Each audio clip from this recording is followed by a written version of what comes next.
Hello, calm farmers, and welcome back to the Calm Farm.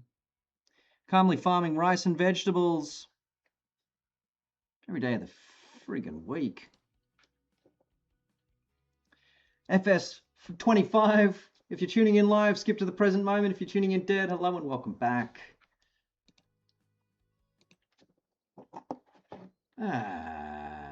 We left the farm in a bit of a pickle the other night. I'm just going to get straight up into the cut and start looking at it. We need to get all this gear down, and we need to get all these trees down.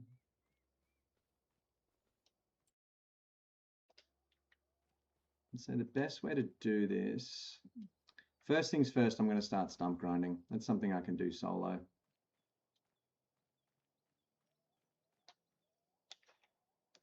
I was actually having a look late last night, not late last night, 9:30 last night. I was thinking, do I really want to go to sleep? Maybe I'll look up some farm sim stuff.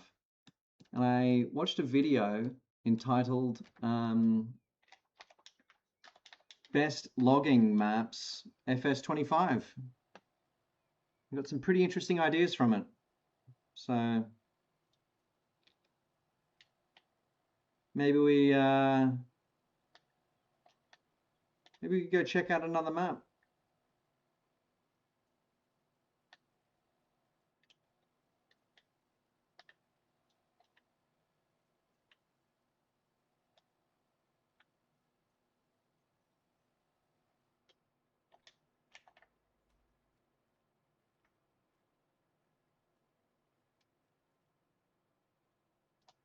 Hmm.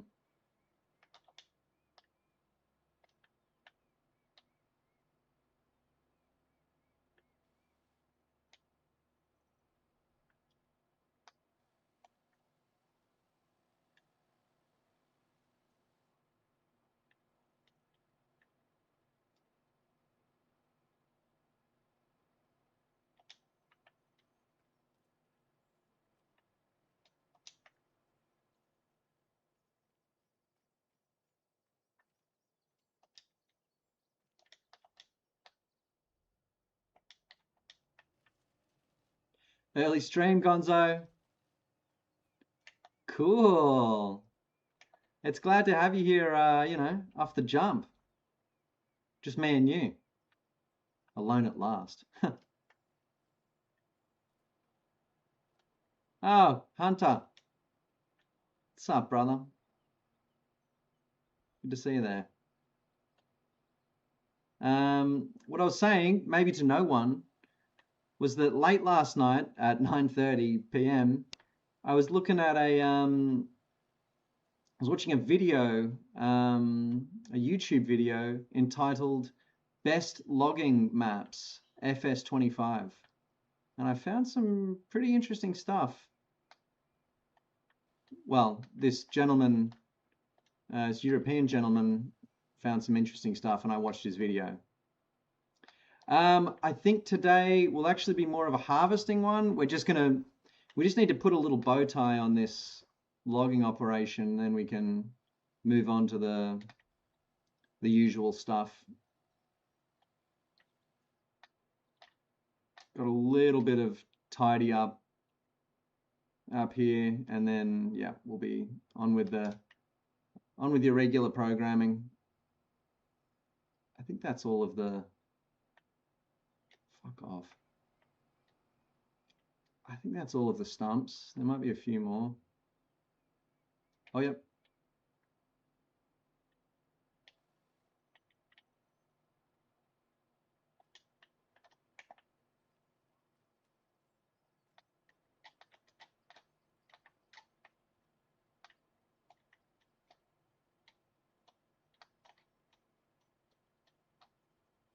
Don't want to leave any of this timber here. Leave it over.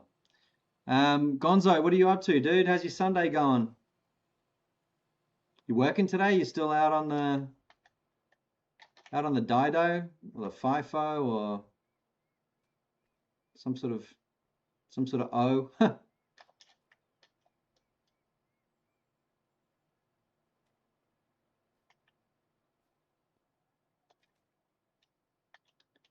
was thinking of asking you about Dido work because and like asking you about your work just because yeah, I've been offered a contract in on a work camp basically. It'd be, they said I could do either 20 on, 10 off, like 20 days on, 10 days off, or 2 weeks on, 1 week off, or some combination of that. I'd be living in, okay, cool. I guess I'd be working away from home.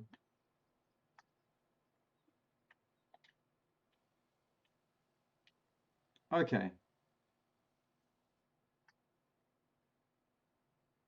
living on site. Yeah, cool.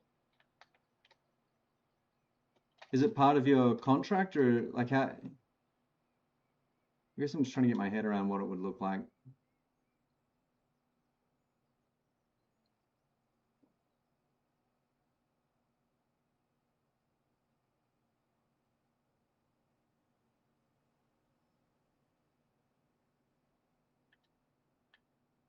If I'm going to be up for it. So you're there like more or less permanent. You live on site. Okay. I'd be 2 weeks on site, 1 week off site. And site would be maybe a 7 hour drive from where I live. So pretty remote, I guess.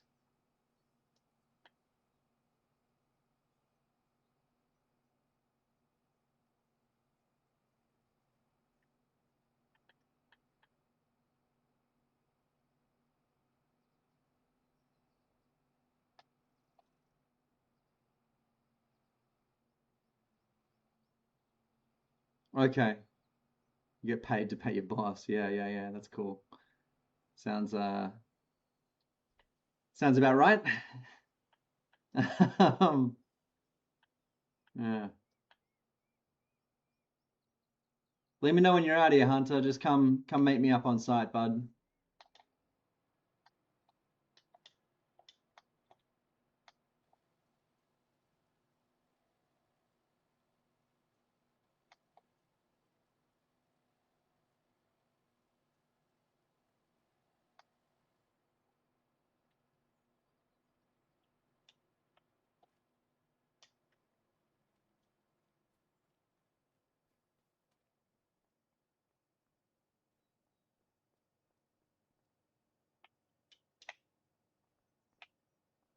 Nail that shot one of these days. All right.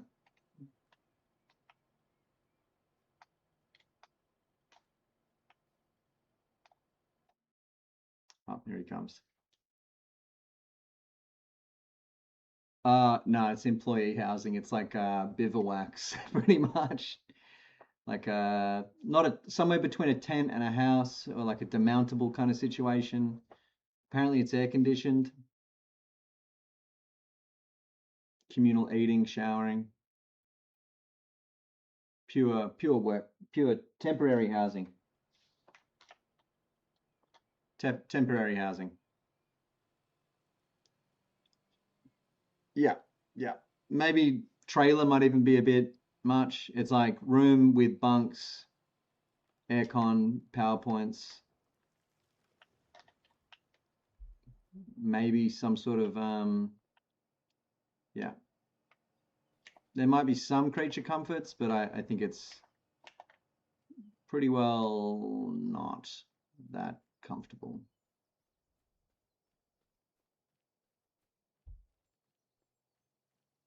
Oh shit. Okay, so I have to climb up.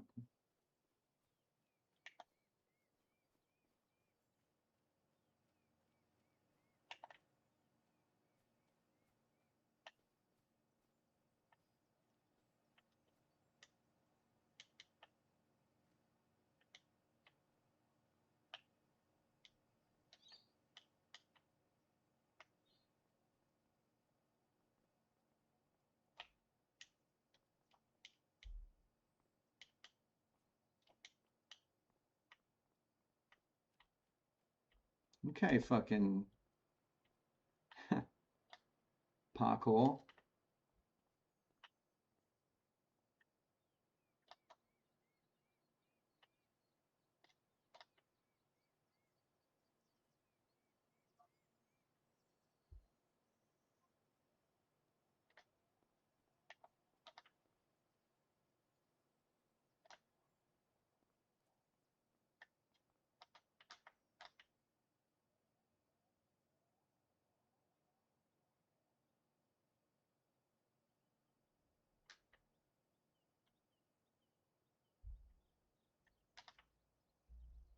Alrighty.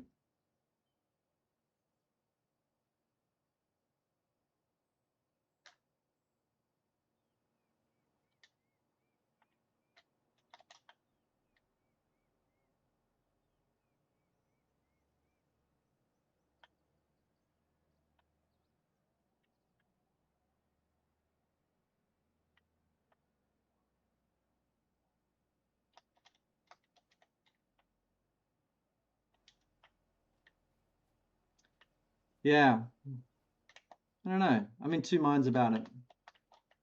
They basically said like this is a job for people who, if you don't have a life.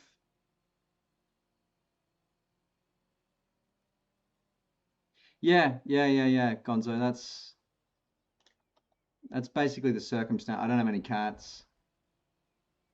Um, my loved ones won't mind if I do that. It's funny those jobs that they're like, you know, if they like have to be pretty honest with you, like this is a job for people in a desperate situation with no life. It's like, eep. It's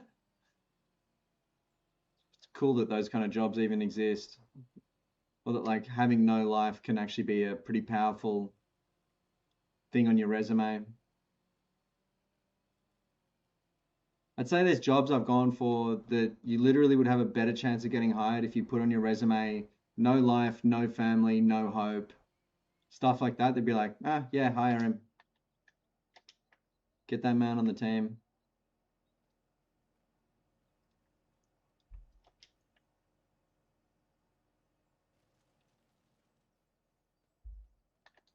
They genuinely would, I think, rather a guy show up who's like an alcoholic with child support repayments to make, and like a heavily leveraged car on 1 hour sleep, who has no life, than a guy who might take time off because his girlfriend wants to go on holidays.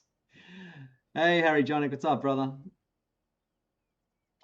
Sorry, I have to take time off. My wife's sick and I have to look after my kid. They're like, yeah, give us the alcoholic on 90 minutes sleep, who wants to die over that. Thank you.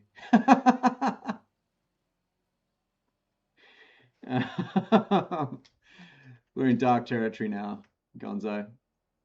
We're in dark territory.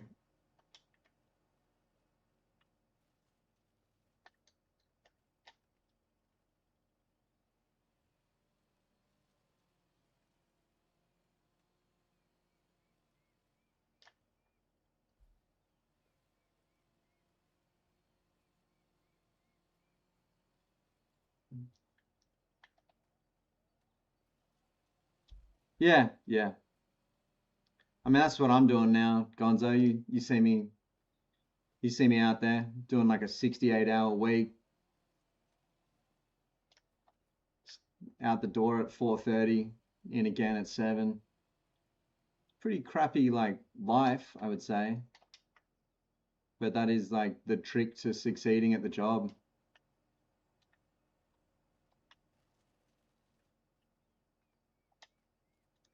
Um, I'm gonna duck up and get us another Harry Johnny.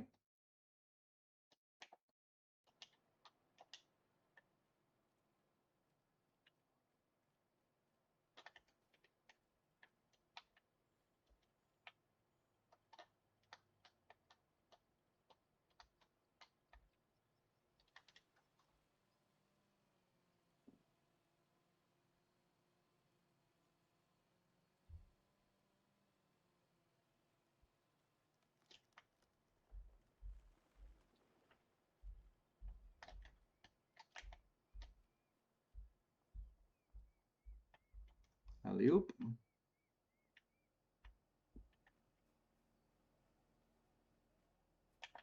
Potentially, the young fella is a bit frozen up there. That's what that looks like. You doing all right there, Harry? You all good, my doggy?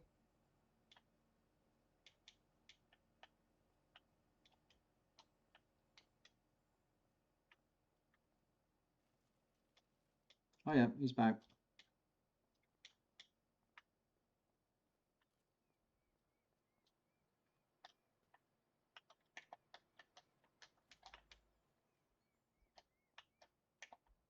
Coming down, Harry.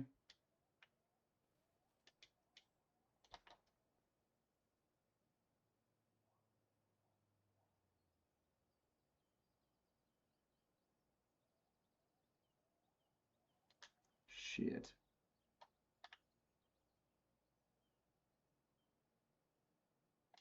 Man, the tractor is not handling it that well, eh?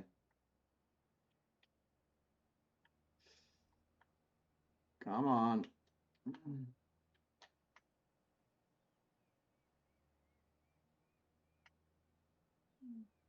Come on, you fucker.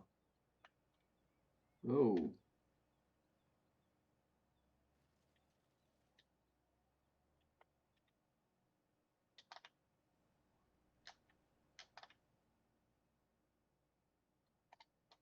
Bang. There it is.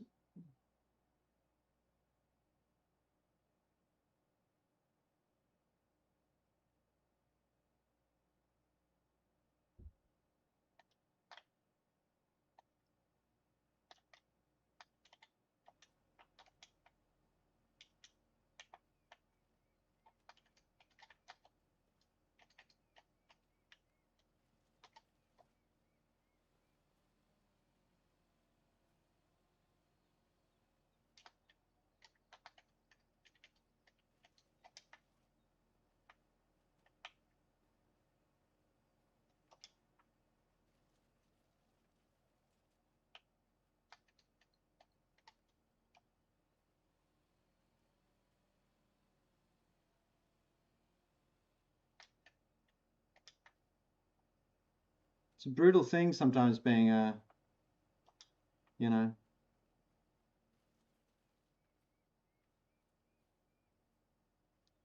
Fuck, Gonzo.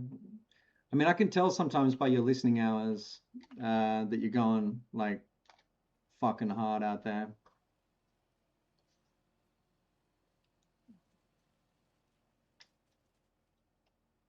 It's always nice to, yeah, it's, yeah. Ain't it true? It's very true.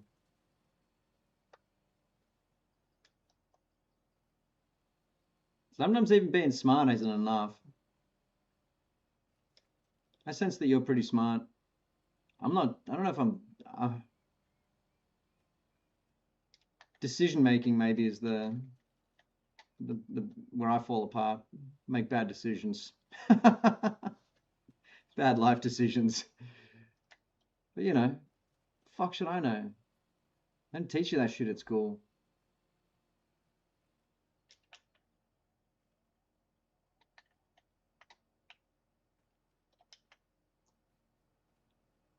Someone needs to teach you at school the difference between a decision that will like affect the rest of your life and one that might just like have short-term consequences. Seems more important than like learning a made-up version of the Vietnam War,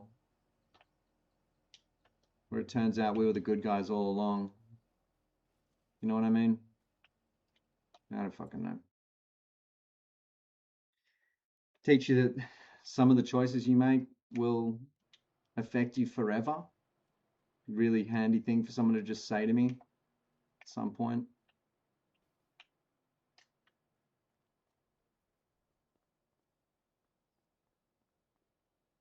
Yeah, respect.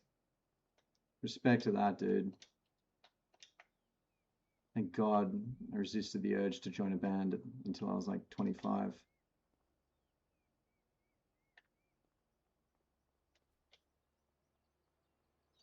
Even then, probably would have been better off getting it out of the way.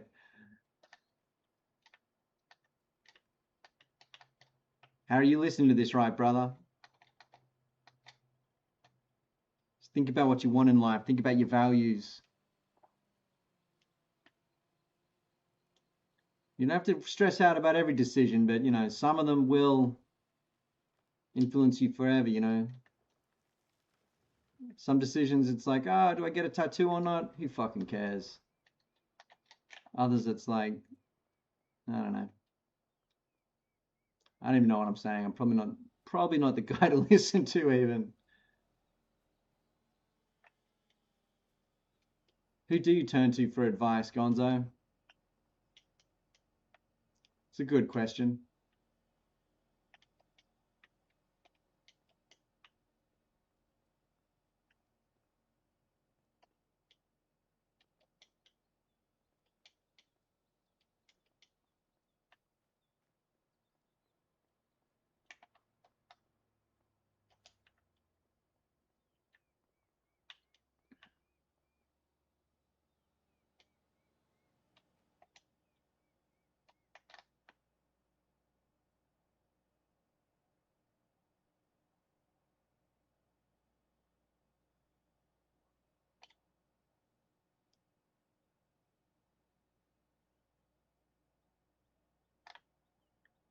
Yeah, I know that feeling, Gonzo. Being enthralled.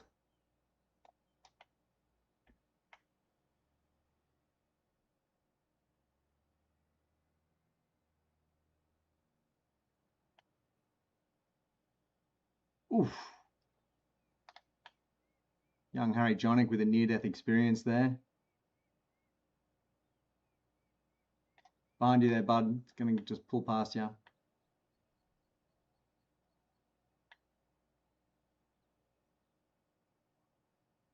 Oops, sorry. There you go.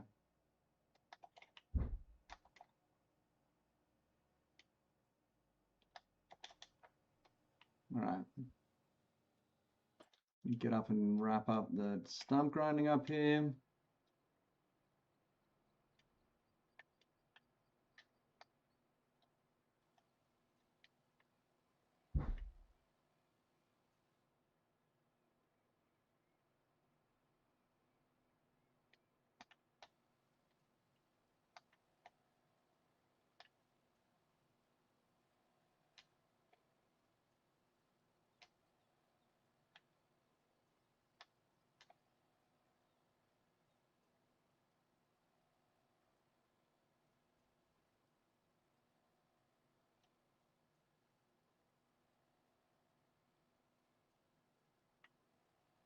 Such real words, Gonzo. It's crazy that, like,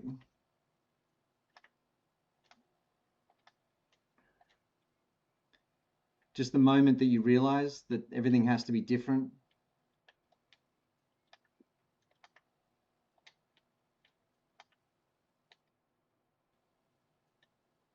I don't know what it was for me. I'm trying to think.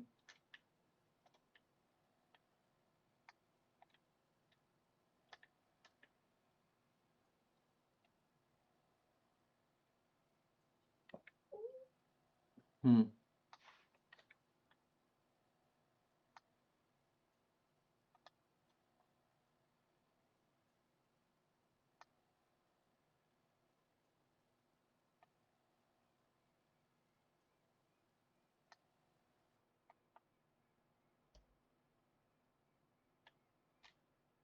I mean, I kind of got addicted to the money.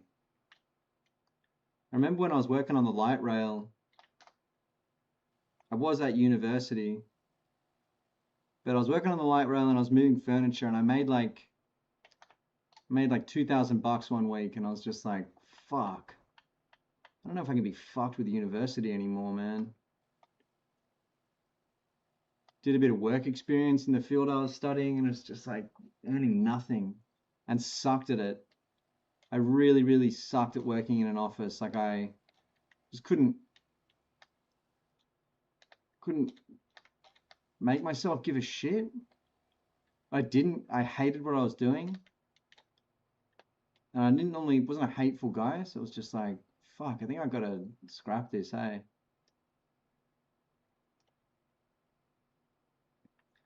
First live music I saw was when I was, oh, this is a weird one. It was when I was 14. I had a friend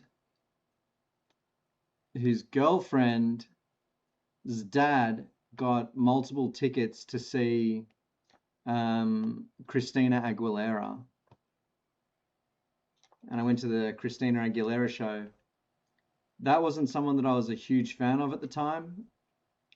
After that, the next show, same person, I guess their dad was really like trying to connect with their daughter or something, got us tickets for a Moby concert, which I remember not really liking either of those shows. First show I really loved that I saw and was like enthralled or blown away. I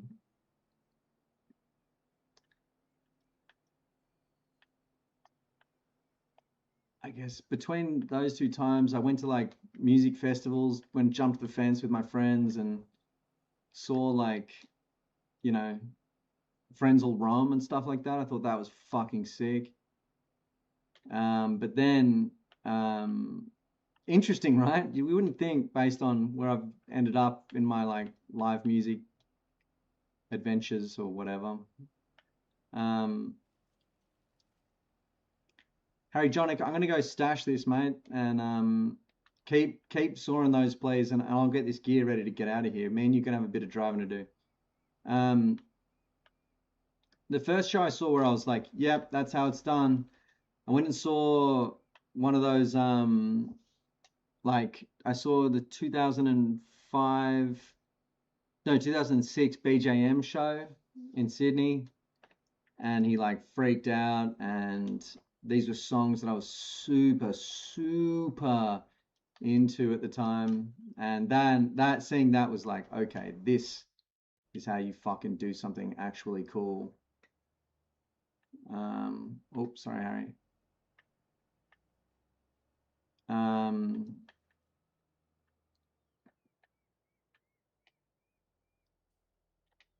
Or like this is how you actually, it was music that I really liked, that I'd really enjoyed the records, and then the live show was just such a fucking like kind of a bad experience, like not a show where like he was very clearly not, he didn't want to be in Sydney. He didn't almost want to be with the people he was with, and he was having a tantrum on stage and doing badly at the show, but it still kicked ass. That was a big one for me. I remember that was one where I was on a bit of acid and like kind of had my eyes open to the magic of it all.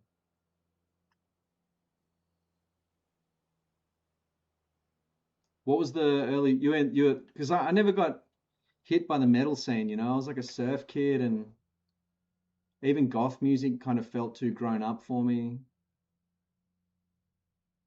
or like scary almost to me. I was a bit of a jock, and it all just seemed a bit of a recipe for getting bullied by the people I was around in my younger years.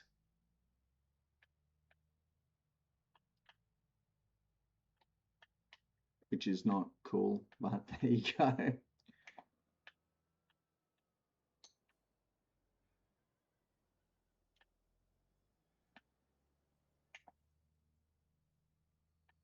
Yeah, like I played in bands when I was in high school, but I always did it kind of secretly, or was like secretly very into music with like a small group of friends.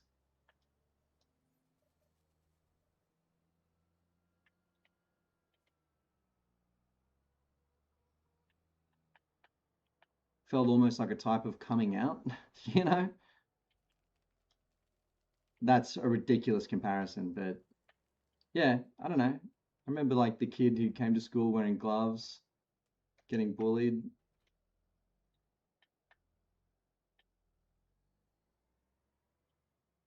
Not in secret, no, but I didn't have to either. It was just I was like rowing surf boats in the at the surf club and fucking playing playing rugby league and shit like that, and it just was very easy to get called gay for me.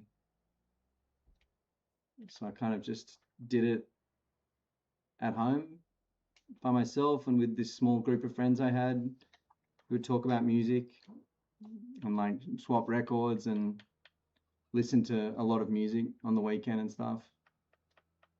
But it wasn't, I never went, I think that's what kept me out of like the hardcore scene and the emo scene. All those really cool scenes that were going off just seemed forbidden or too, it just seemed like it was for other kids than me. I remember that feeling when I was a teenager. Even when I was younger, when I was like 12, even listening to like, it sound ridiculous, even listening to like Rage Against the Machine at that age was like, oh, this is like kind of scary and for older, cooler kids than me. Didn't feel like I was the audience.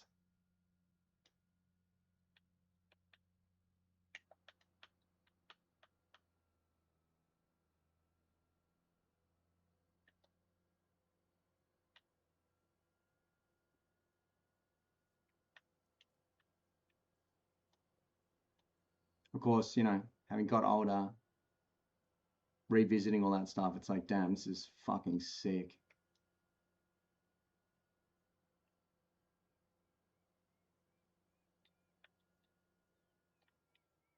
Coming through the area, Harry Jonick. Ah, shit. I left the most obvious one of those. All right, I'll come back and get that. Is that the thing or is that? Yeah, okay.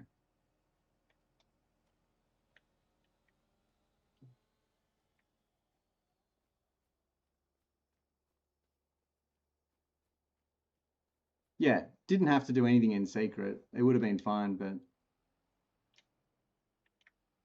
yeah, I feel like I was friends with Alex and this other group of guys that all made music together, and that was my crew that I talked about music with. And then the rest of my friends were all surf club guys and friends from footy and shit like that that were just not into music in the same way. We're into music that I think was pretty lame.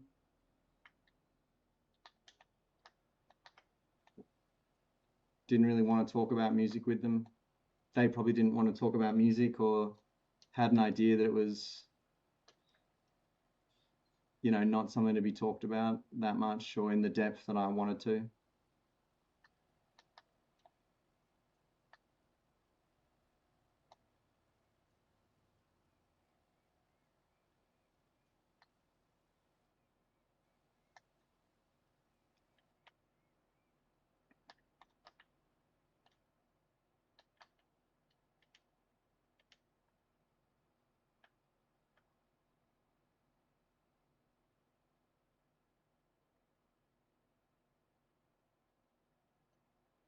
Got it. See, I would say I had like a very like cookie cutter home life.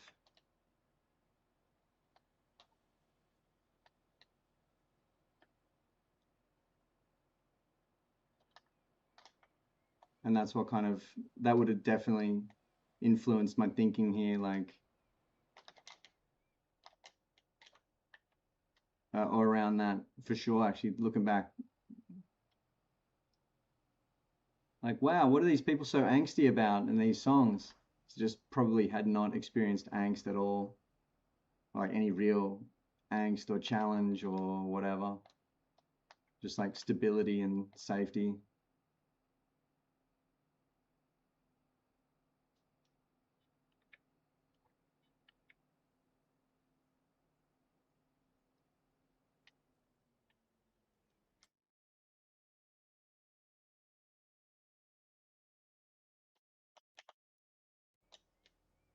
Okay.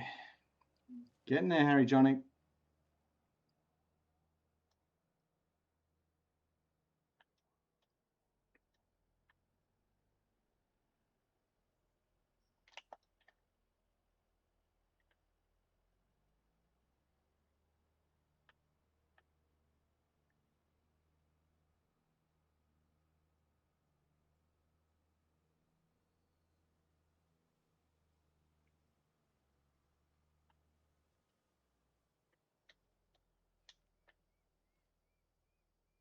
Kind of nice. Nice view from up here.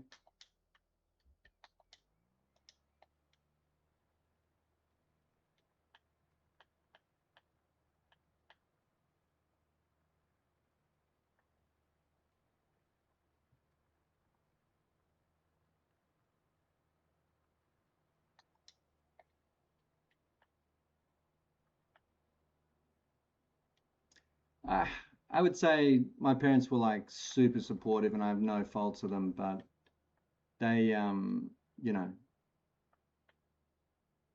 music and art took a long time for them to get their head around me being into that.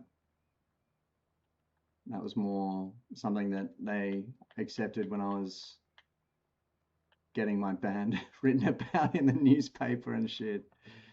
That was when that started to click for them. Until then, it was treated with concern.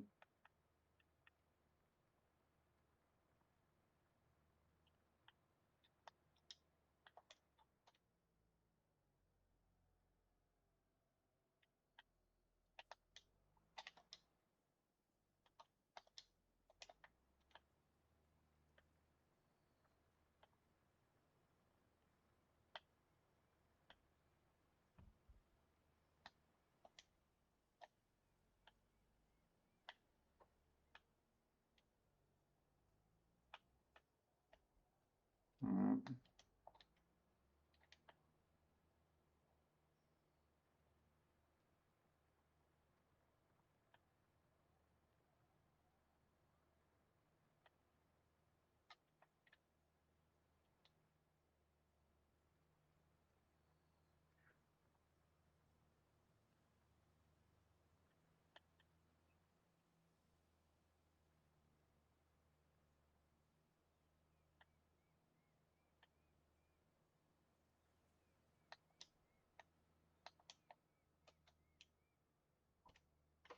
Okay, number one.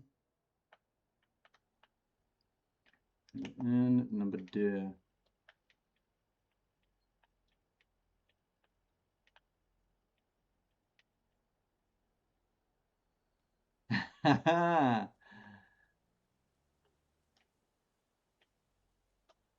Little did you know. That's cute.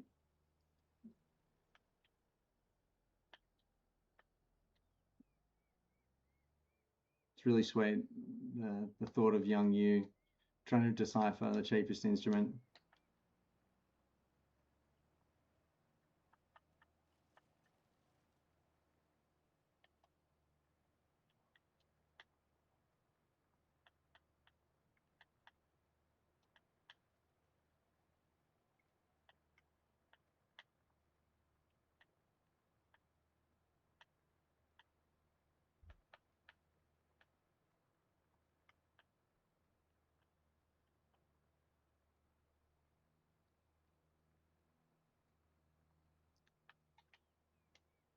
How are you as a percussionist?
That's super difficult.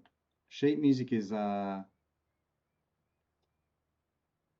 swear, specifically written in like a foreign language or something to keep the muchachos out or something. I don't know. Whatever muchacho means. Oh, Hasjay. How we looking, brother? Oh, are we done? We are. We are done, fuck yeah. All right. Harry, do you want to shut down the Deutsche? Bring her out of here. If you get the Deutsche, if you get the 2 tractors, I'll get the 2 other devices. The 2 trackies got to go back to the prop. Yeah. Give him a hose, give him a fucking running over. And then once you're done,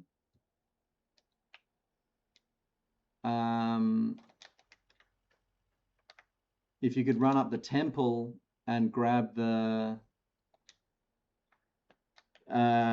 what's it called? The friggin' I forgot the name. The friggin' lifter, the front loader, the wheel loader, the little wheel loader. Put it on the skid steer and drive her back as well, please.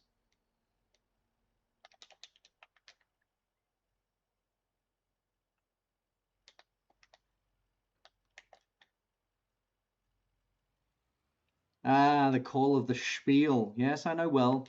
I know well that call. The cry of the spiel in the night. Will you answer? It's very interesting. Very, very interesting.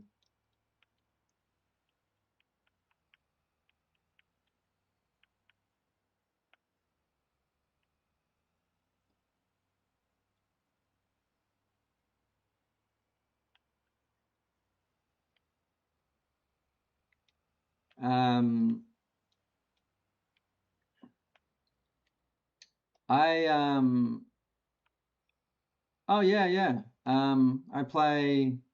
That's the thing. Saxophone was the only instrument I was ever taught, and I'd say I wasn't taught very much.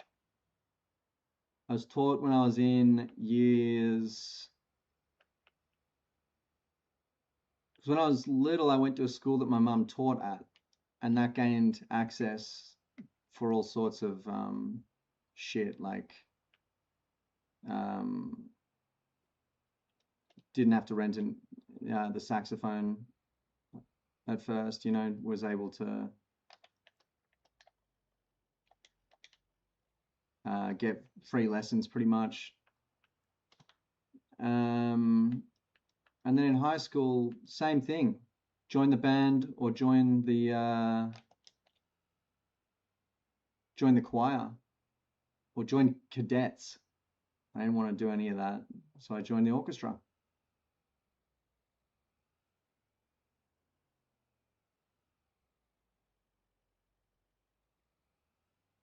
What the hell is going on here?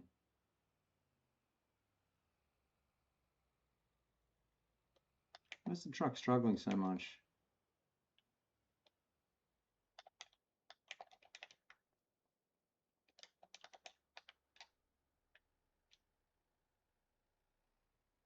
Let's get this on like a far more even keel, I think.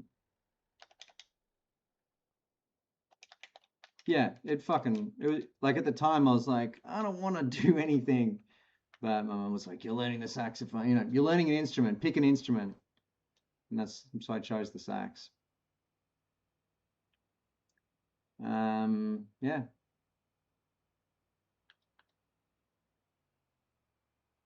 it was fucking dope. And then I never learned any other instruments. Never did very many lessons in saxophone beyond the age of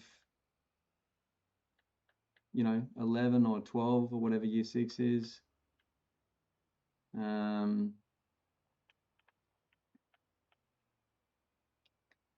I learned in like a self-taught way, learned the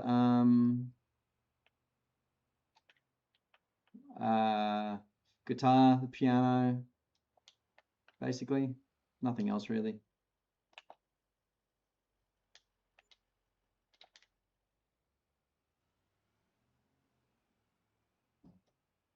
guitar, piano, saxophone. I can drum a little, but basically guitar, piano, saxophone, guitar, piano, drums. I'd never like jump up on stage and play in a band on those instruments. I'm not good enough for that. I've played on a couple of tracks. Guitar. I played guitar on a few tracks, and I make my own demos on piano or guitar. But basically just sax, and like I'd say I'm a much better lyricist than I am at any instrument.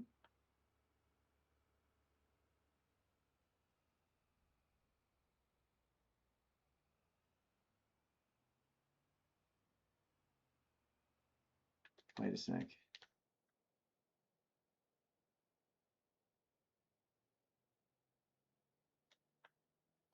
Okay. What about you, Gonzo? I love to play the triangle. Getting that rhythm going on the triangle, I can just sit there and do that shit for hours. I love that shit.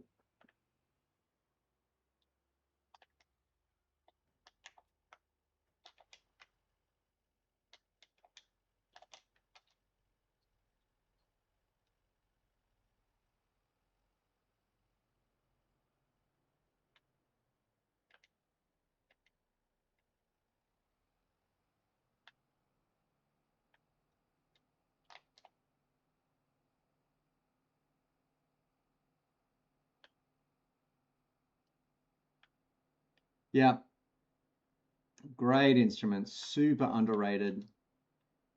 Yeah, love the triangle.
Oh, yep, Patronic smashing it as usual. Way out ahead of me here in the tasks. That's fine. Whoops. Ah, fucking yoink that off into space. Get the heck out of here, use. Timpanis are great. George of the Jungle. Hey, Rubber. Good to see you, mate. Just wrapping up we took down the log sesh up above the temple. Leveled that score. How you doing? Great to see you. We're probably going to be able to pack that down and get into next month and get some barley harvesting done though. That's looking like what's next.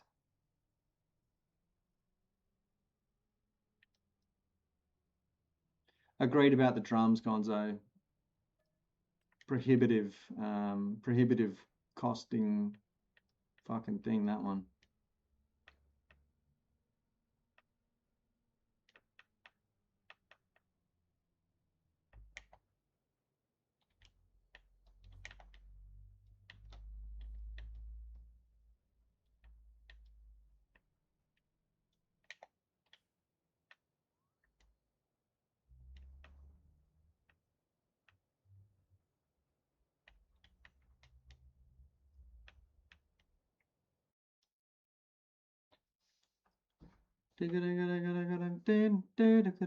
Thank you, Rubber. Yeah, wasn't as successful, I would say, as the other log cuts, just because we weren't able to get all the log for like technical reasons, or legal reasons, I guess. It wasn't our property to log. Um,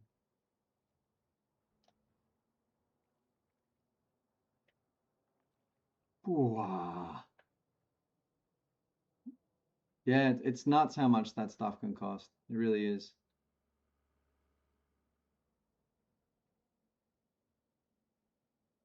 And they know they got you right where they want you because it's like, oh yeah, my passion, this thing I feel so strongly about.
Whoops.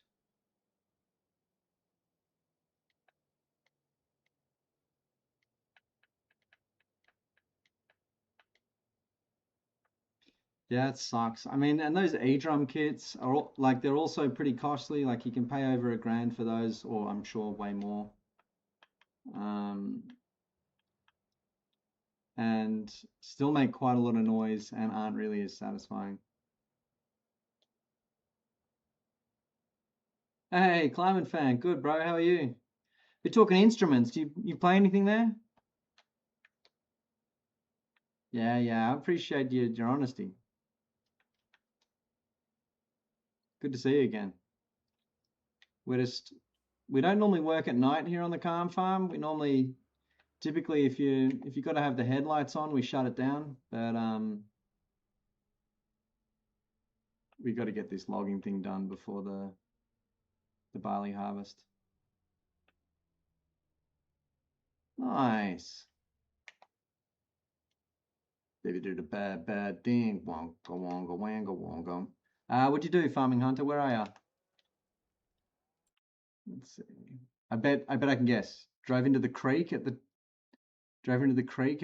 temple? No. What have you done? Yeah. Yeah, of course you can, Climate Fan. Yeah, come get amongst it.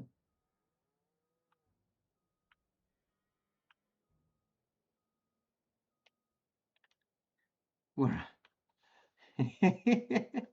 It can't be that bad, Farming Hunter. It cannot be that bad.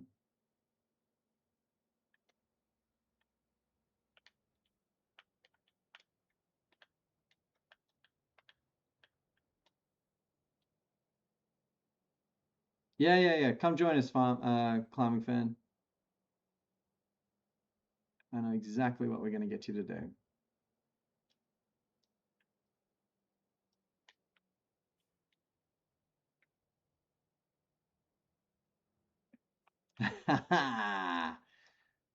um, let me come see if I can get a look. Is it down here? Is this where we're at? This one's all good. Oh, flipped the truck in the yard. Which truck? Ah, that's not too bad, dude. That's fine. Oh, you ready? Don't worry about that, Harry Johnny. That's totally fine, bud. I shouldn't have fucking parked it there, honestly. Yeah, I'll get that out of everyone's way.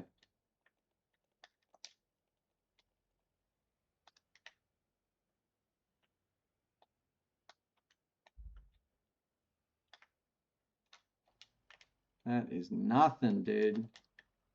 It's nothing like what I expected you to say there.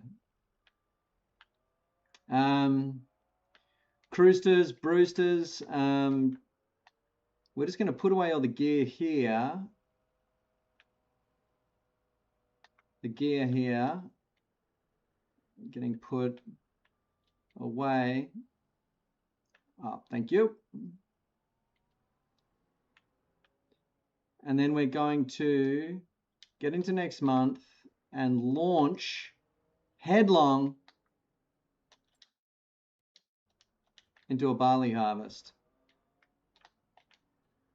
We're going to have 3 harvesters running. We're going to need people out there. We might have to just run the 3-in-1 for that. Get 3 harvesters running. I have to remember to go and get my attachments for this thing tomorrow. We'll have 3 harvesters running. We probably don't need to run the dogs. We'll get the 3-in-1 going as well. And then we'll see, maybe if we've got an extra pair of hands, we could maybe get some cultivating done at once, done at the same time. In terms of running the cultivator while we harvest, we're going to need all 3 harvesters running one behind the other in the same direction. So I'd say if we do that, we'll go left to right, clockwise. Clockwise, please. All right, we've got some joinsters. And get us into next month, just so that's out of the way before they all jump on.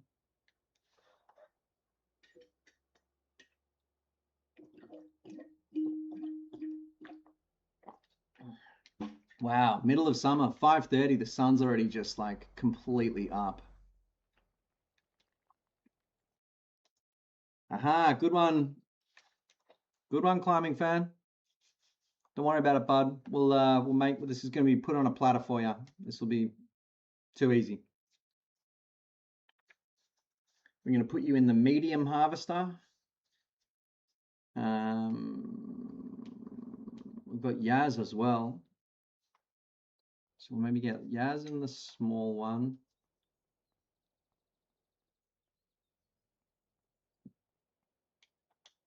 You know what? We'll put the newbie in the small harvester. I assume that then, you know, it'll be just easier for you to, you know, you won't be making any mistakes, but this will just mean that you might feel more confident.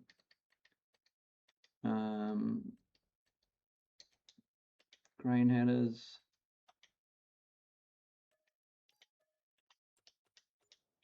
Okay. So climbing fan, once you're online, come meet me down here at the shop and I'll walk you through it. For the other farmers, Rubber and Yaz will get you in the other 2 harvesters, please. And Hunter, do you want to jump? The 3-in-1's already down there, so you can leave that alone for the minute. Do you want to go finish the tidy up down at the temple? I just need you to put that that wheel loading Kubota on the back of the flatbed. and drop it back to the depot. So that's Yaz, Rubber on the harvesters. Just walk them down the barley field and get going. And Harry Jonick dealing with the leftovers of the pack up. And I'll explain to Cool Game what to do. There you go. You turn her on, you back her up, hook this thing up. I reckon we skip the straw swathe for now, but I'll give you I'll go and check it out. So basically, Cool Gamer, once you've got that hooked up, the way you operate this thing is you'll want to unfold the harvester. That'll be step one. Got it first time. You got the first step first time, but there's 10 steps. Yep, there you go. Unfold it, lower it, and then turn it on. Bang. Very good. So turn it off and raise the header.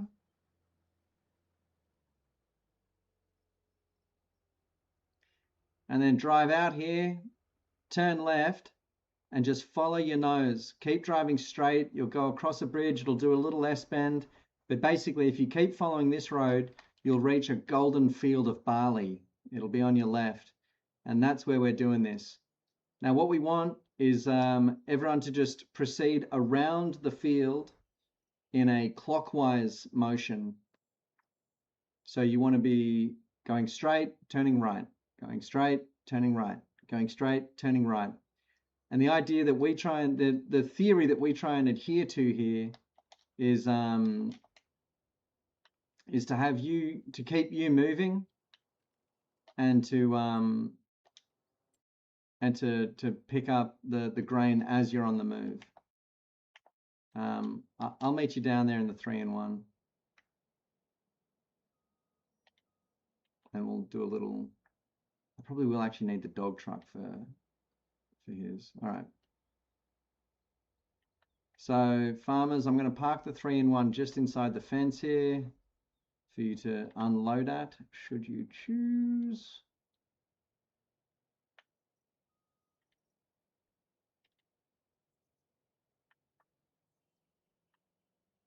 And then I'll get the dog truck to help out the small harvester. I am going to stop by the shed real quick and just see how much straw we actually have.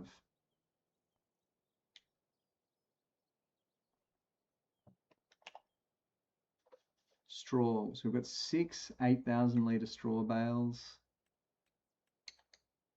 and 37,000-litre straw bales. I think we're okay for straw. 3 times 7, 21, 210,000 litres of straw. I think we're good. That's the biggest challenge, I'd say, with the harvesters. The mindset required is a big challenge. Like, you need to walking that harvester down there is like the first stage of Jedi training. Very difficult to for the human mind to hold up to that kind of boredom, basically.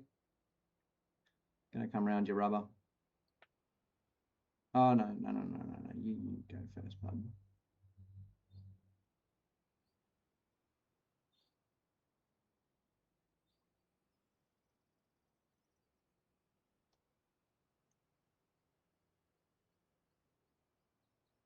Oops.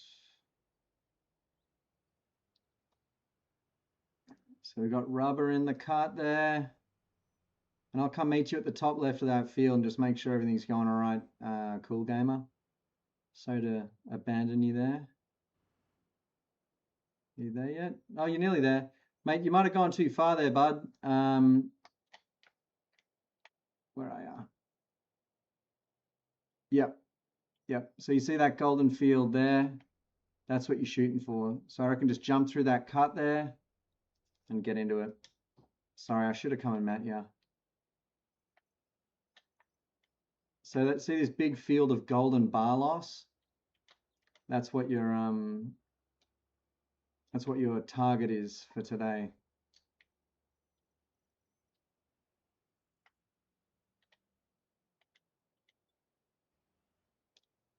And rubber, once you finish that first swathe down there, turn around and head the other direction. We're going to get everyone going counterclockwise, clockwise today, please. Yep, that golden stuff, get in there and start harvesting. So the way we do it is, like I said, clockwise around the field. So if you see me in this little truck, get out there in the field and head towards me.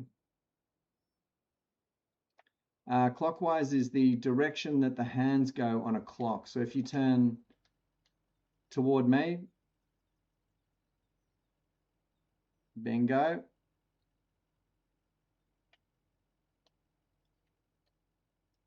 Lower that thing and just bring her my way. Turn it on. Make sure your top's folded. Oh yeah, you're good. You're good. So just come towards me.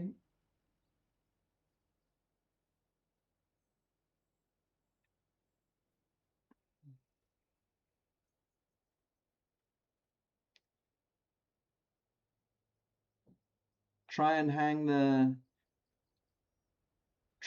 the, there you go. It's a little bit tricky. Try and hang the edge of it slightly over the thing. There you go. Oh, and one sec, mate. We might need you to turn off your straw swathe. So if you just chill for a second, I'll do that for you. You might have to jump out for this one. It's kind of complicated. You see that stuff coming out the back? Oh yeah, he's got it. He's got it. Very good. So if you head towards me,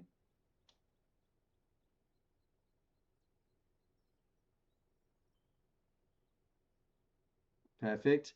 And for cruise control, you hold down L1, R1, and press the right-hand symbolic button if you want to just keep it flowing.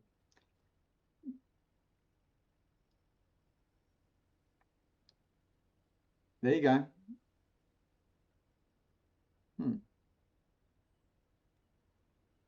What's going on here? Is it hard for you to steer? Is the thing too low maybe? Do you need to lift the header slightly? Here, one sec, mate. Look, do you want to jump out and let me have a look at this? Because it seems like something's not quite working. Thank you. We'll just get her out the way of these guys. Let them go past us.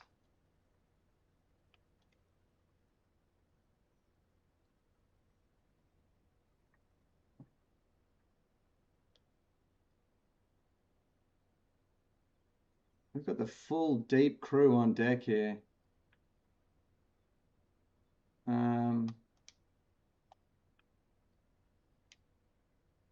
So what have I done here? Have I given you the wrong piece of gear somehow? I feel like I have.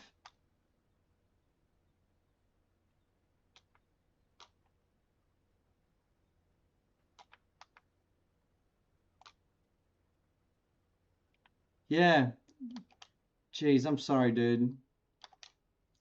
I've given you entirely the wrong piece of gear. That's my bad. The message here is always use the right gear.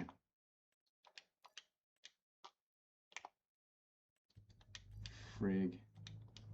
My bad. All right. Sorry, Climbing Fan. Hey, Yaz. Sup, dude?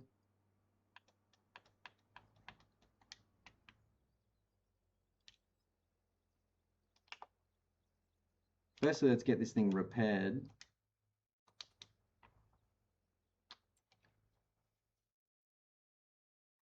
Yaz just marches into work, sits down. It's like, what?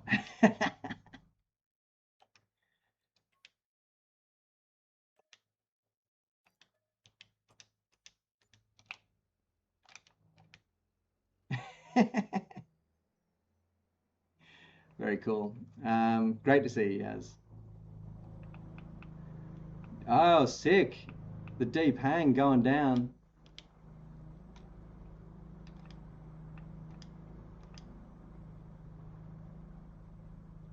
All right. There we go. Cool gamer. Got this device ready for you, mate. I'll drive it back because that was my fault.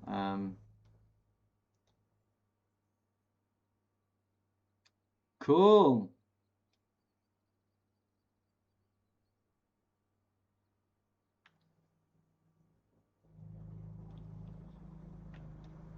He's got kind of a cool demonic quality.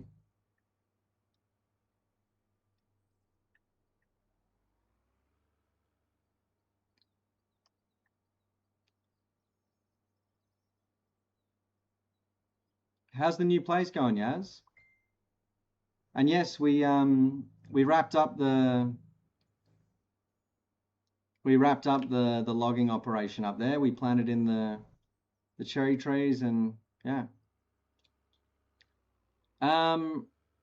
It looks like Harryjonics on the harvester and the we're gonna give young Cool Gamer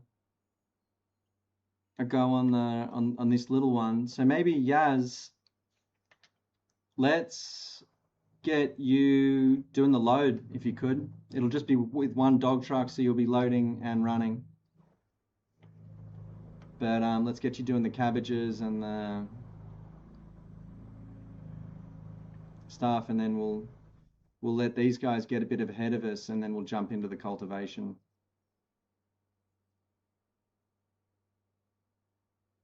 Thank you, Rubber. Yeah, it's a funny one, those logging operations. I was telling the crew that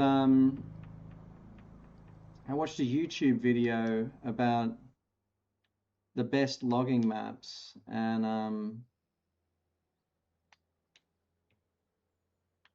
all right, there you are, Cool Gamer. Sorry, mate. Go for it. That should let me know how that works. See, that looks more like it already. You're looking like you're already doing a much easier task of it.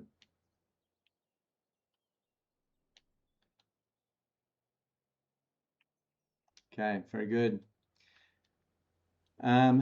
So the mechanics, Cool Gamer, and guys, I'll get back to this logging discussion. I'm just going to give Cool Gamer the final step in the rundown. So Cool Gamer, if you finish this little corner swathe you got here,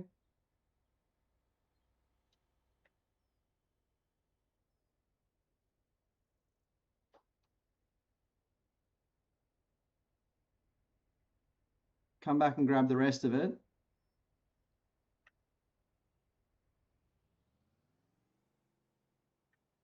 Oops.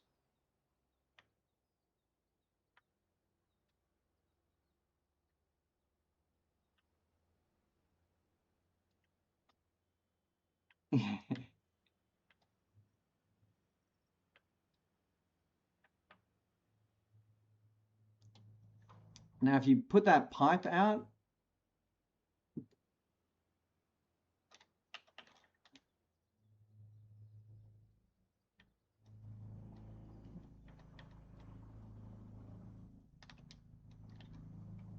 there you go.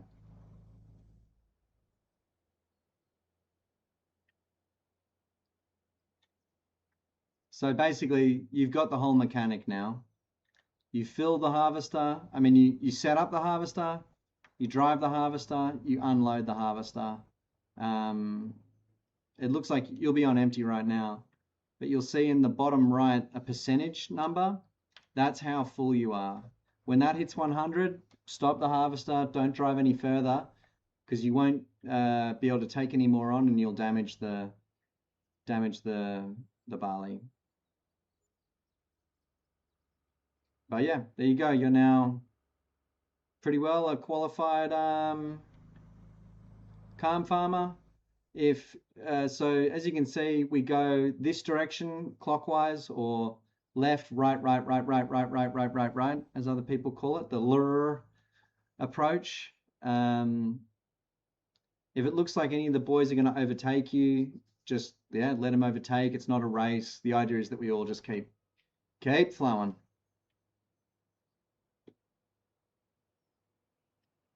But yeah, if we all go in the same direction, it just means we won't run into each other. Bicycle. Oh, nice one, Yaz. Thank you. Okay, so we've got this up and running.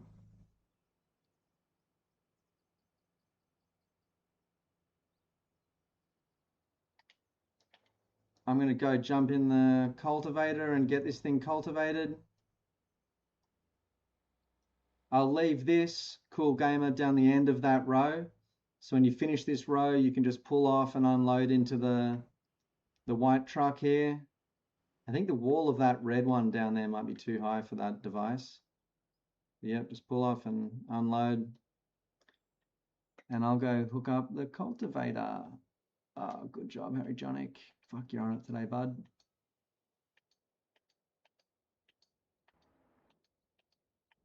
Where are all the...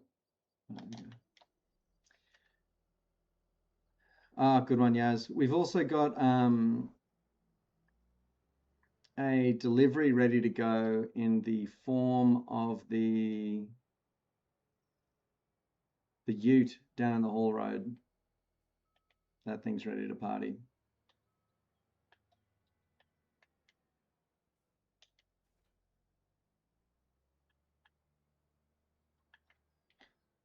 What's on my mind? I'm going to return the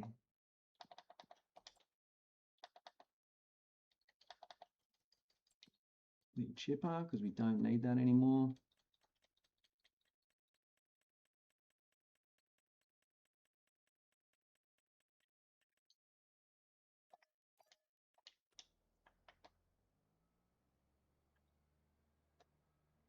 I'll go down there and start cultivating. Now, Yaz tasks. Yep, you've got that under control.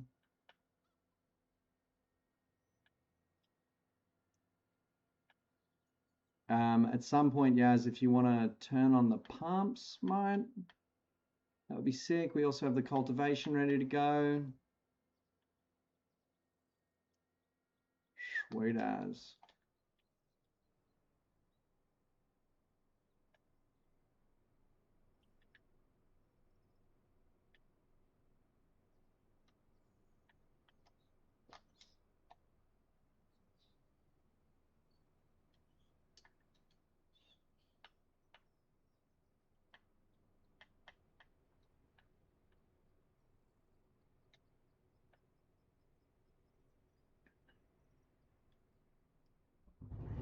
And Cool Gamer, this is kind of the approach we take to many of our tasks, because a lot of our tasks out here are, I would say, pretty huge, cumbersome tasks, is we just go at it all mob-handed, you know what I mean?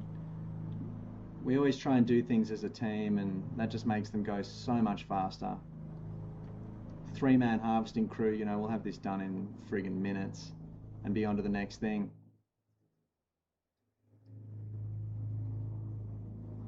Just means we have access to some, yeah, really huge tasks that we can take down.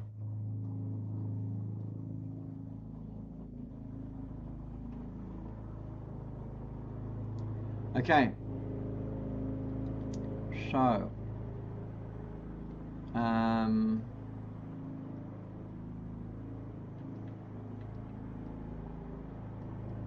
what I was saying was, oh yeah, last night,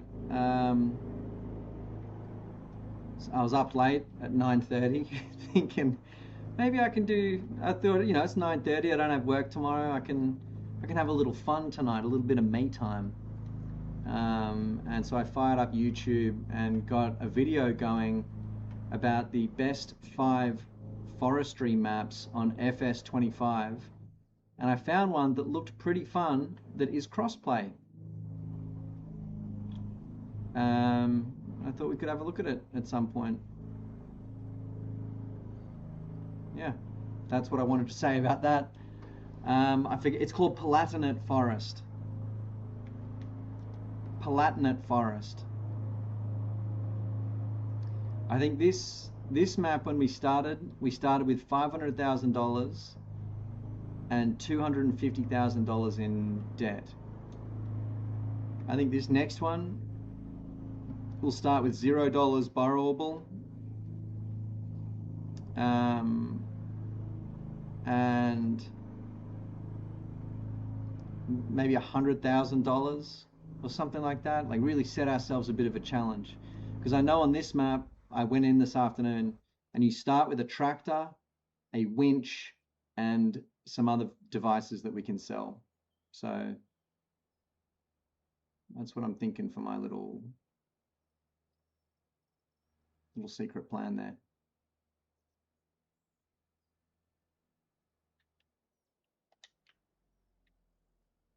Maybe if we were to start ourselves like a log compound. That's an interesting concept, Rubber.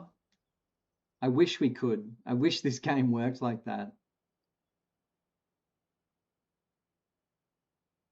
I wish there was more like cross map stuff.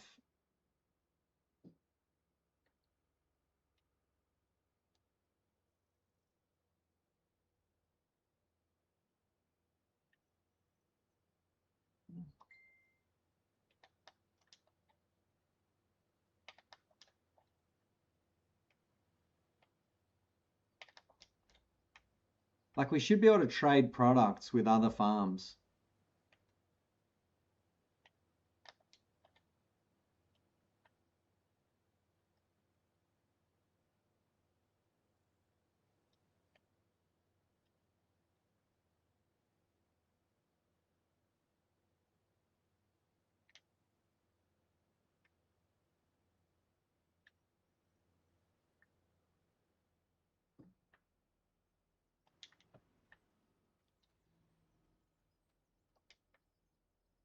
And if you want, Cool Gamer, maybe let HJ past you, just because he's he's got a few harvests under his belt. He might be going a little bit faster than you.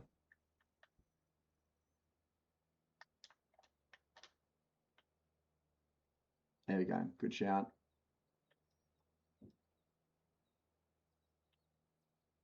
Up, Harry Johnny. He, ever the gentleman. We've got a couple of young gents on the farm right now. A couple of young gents. A lot of people say to me, the young people, they're all a mess, they're blah, blah, blah. Wrong. I've come across nothing but young, polite, considerate young gents. Gentlemen. It's a wonderful thing. Yeah. I mean, they're better than we were, Robert. Jesus, out playing in the fucking stormwater drain, broken glass, snakes and shit. All the people's older brothers showing us porno magazines, and you're looking at the vagina like, what the fuck is that?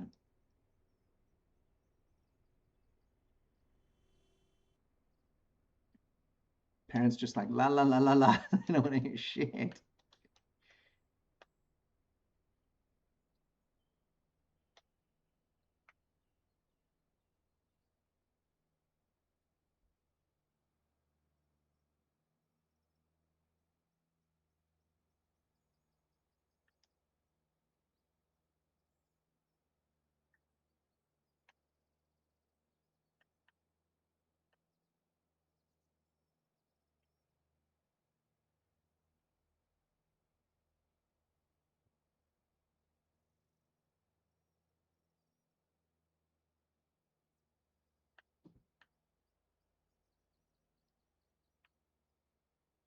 Hey, Fish. What's up, dude? Good to see you there.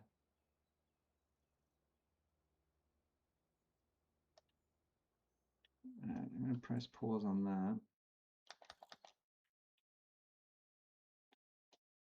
Go take care of this other task I had real quick.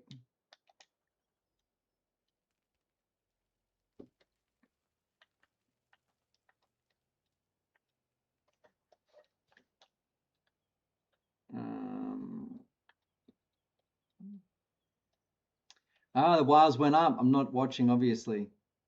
That's cool. I tipped them. I did tip the Waratahs.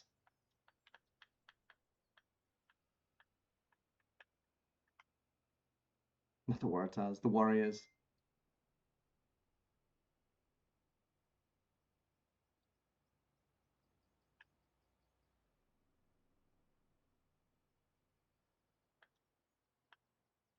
Oh, shoot. Okay. Thanks, Rubber.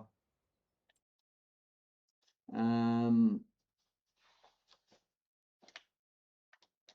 one's at 96.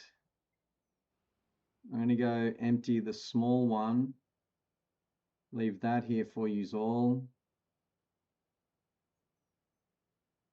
See, the young men are almost too polite.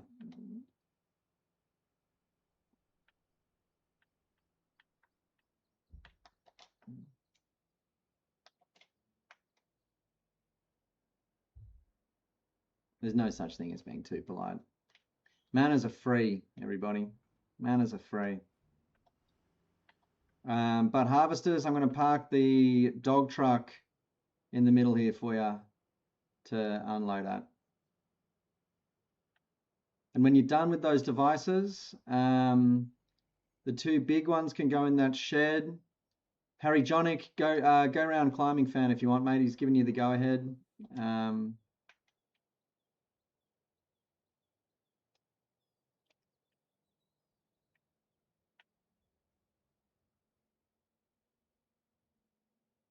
I think you're just probably going marginally faster than him. So wait, when you guys are done with that task, if I'm not around, take the two biggest harvesters, stick them in the big shed, take the smaller harvester and put it in the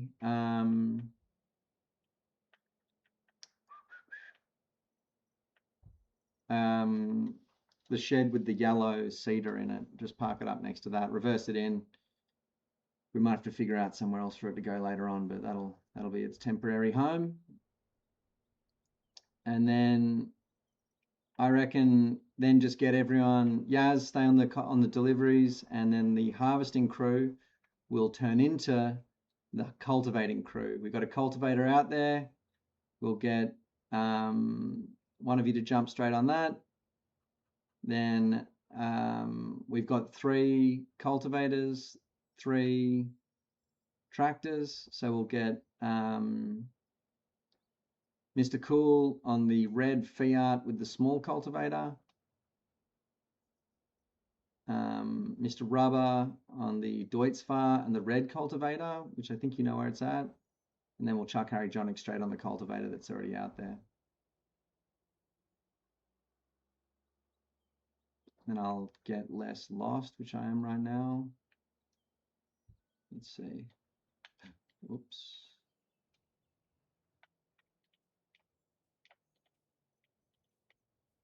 Nicole clocks out with 4 tries. Are you kidding me?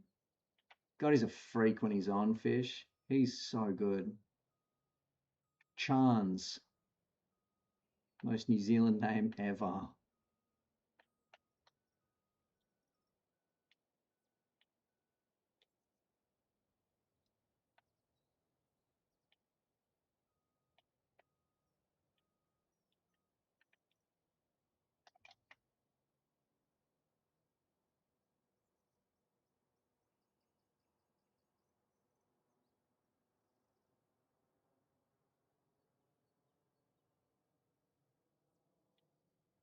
Good, huge hit of barley to the silo there.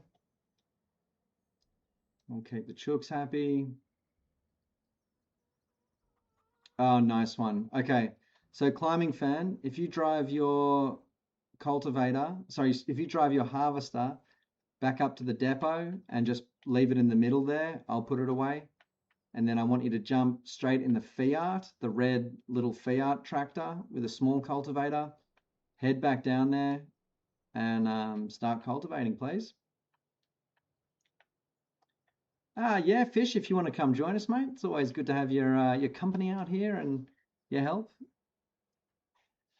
No, actually, no, thank you, Climbing Fan. I mean, maybe the easiest is it goes back to the depot. If you follow Mr. What's the best way to explain this? The depot, like back to our farm.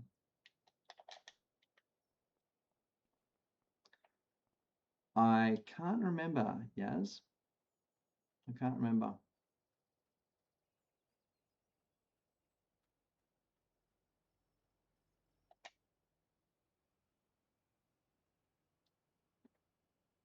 If you want to follow me, Cool Gamer. Or even, mate, easier yet, go over there on that big cultivator at the other end of the field down here where I'm looking. Jump on that and just start towing her around, bud. And I'll drive that back and put it away.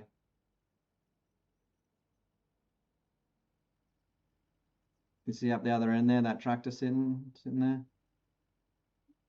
He's on it. Very good. Very, very good. And you'll learn, you know, that's the hardest thing in this farm sometimes, I think, just learning like what everything is. Basically, our home base, where all the gear is stored, I refer to as the depot, the turning yard, the compound, the farm, sometimes just home. That's about all the nicknames we have for that one. Where you picked up this harvester from this morning is called the shop. We just call it the shop. The field that you're in, we call the barley field. The tractor you're in, we call the Fenty. Yep, you're in the right tractor. There, Mr. Cool. You're right where you got to be, mate. Well done.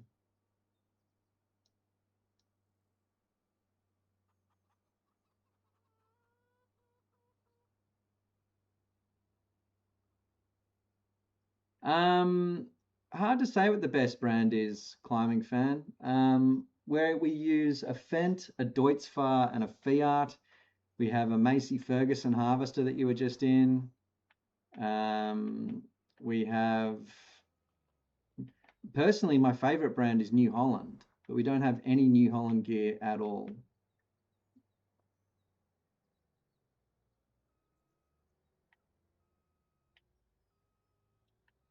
We're going to put this over here.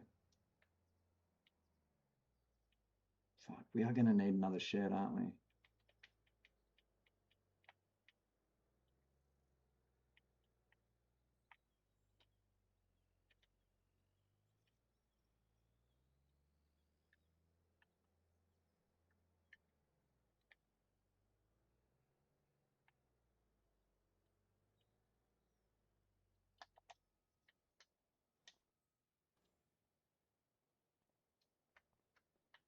All right. Now, where was I previously?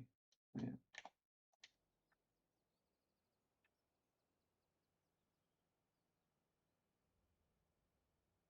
I was going to say, look, we've been slowly talking about getting a new tractor, just because we've got a little bit more money than we have had in the past.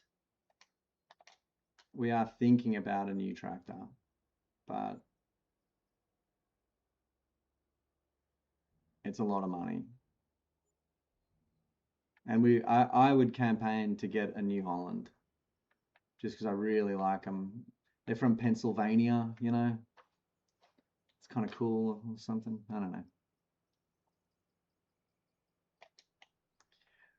So crew, basically, we're going to do all of the little organizational things. We're going to finish the cultivation and we're going to get slowly towards making a big sale at the canning factory. I think that's our goals for today in a nutshell. Yep. Yaz is gonna. So we've got 3 of the crew smashing out the barley field.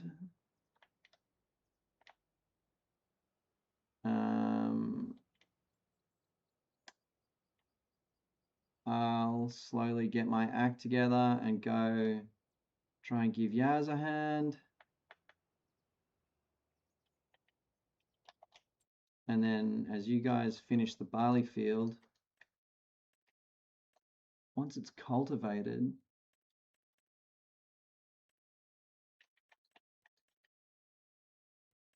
it's going to need lime. I hate that task. Fuck the lime. I'm saying it, guys. We don't need no dang lime. It gives us like a 4% bonus. I don't think we need that this next month.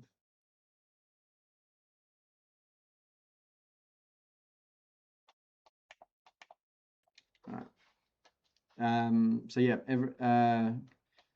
Mr. Cool, Mr. Rubber, and Harry Jonick, the three of you on the, get all those harvesters taken care of, and then get on the cultivation and smash that out. Meanwhile, me and Yaz will put together these deliveries. Then the five of us can meet up in town for a delivery mega sesh. And I'll figure out how we're going to do that presently.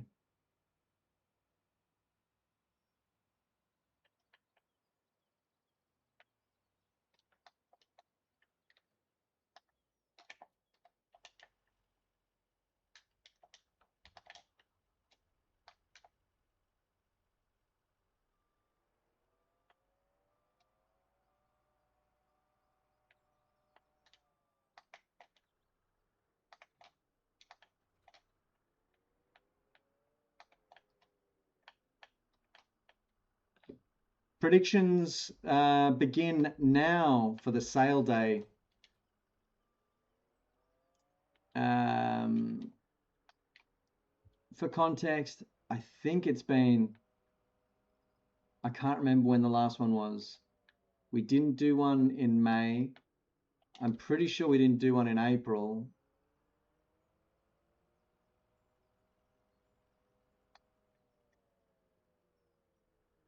$260K from Harry Jonick. It's a good guess.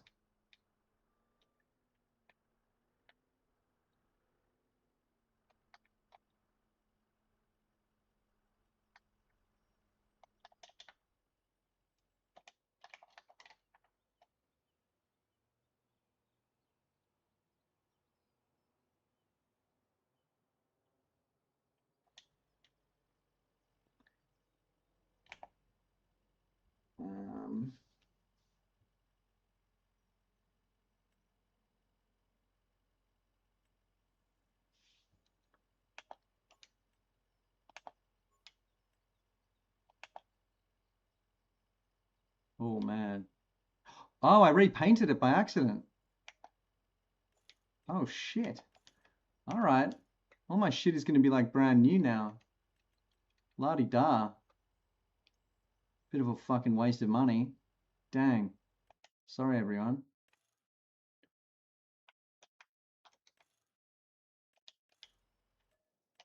Hope I didn't just fucking... How much did I just drop, Yas? Did you see those numbers?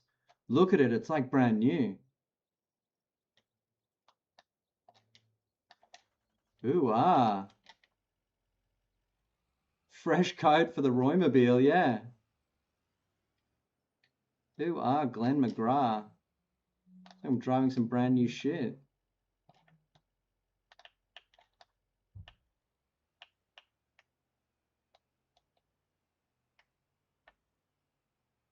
Ooh, ah, Glenn McGrath.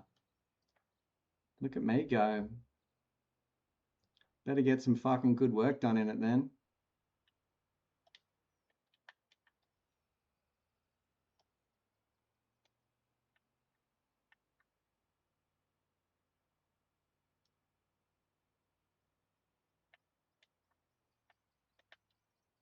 Was one of those paint jobs like 13 grand?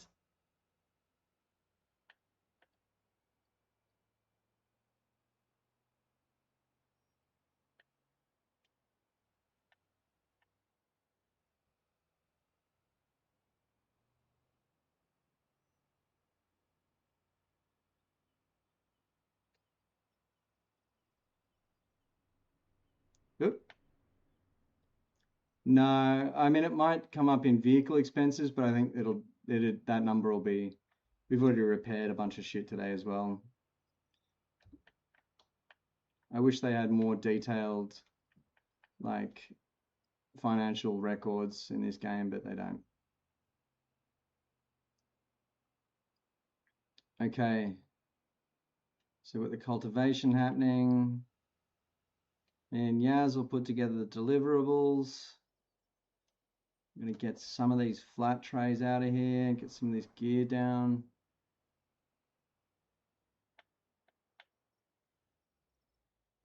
I must say, it's a bit of a bad look, like not very us, me driving around pristine gear. But, you know, whatever. I'm going to be like the new kid on the site, you know, with his boots gleaming in the sun.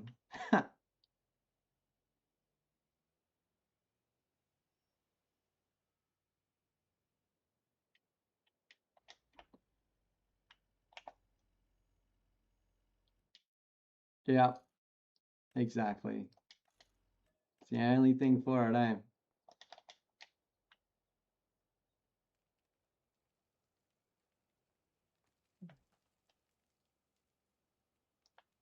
Yeah, exactly, Gonzo. Exactly. It's funny because Mr.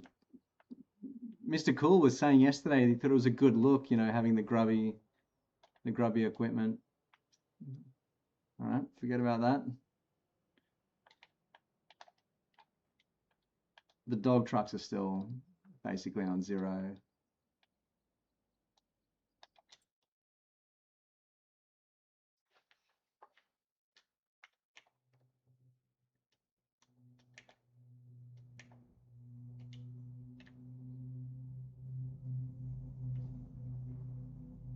Okay.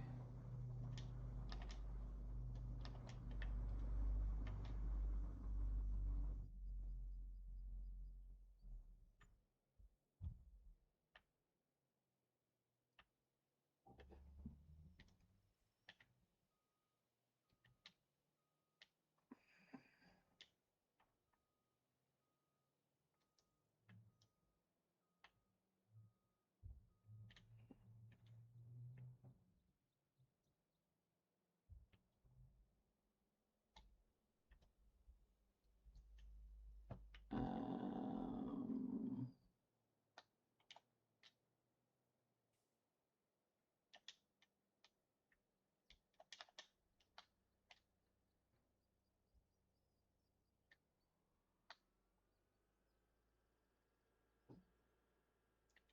yeah, pure patina.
So there's that.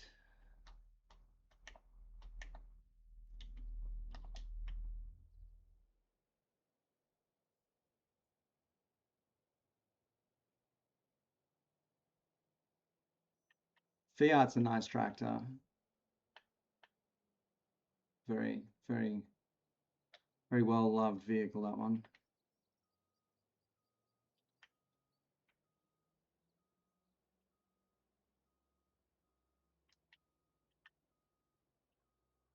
Long.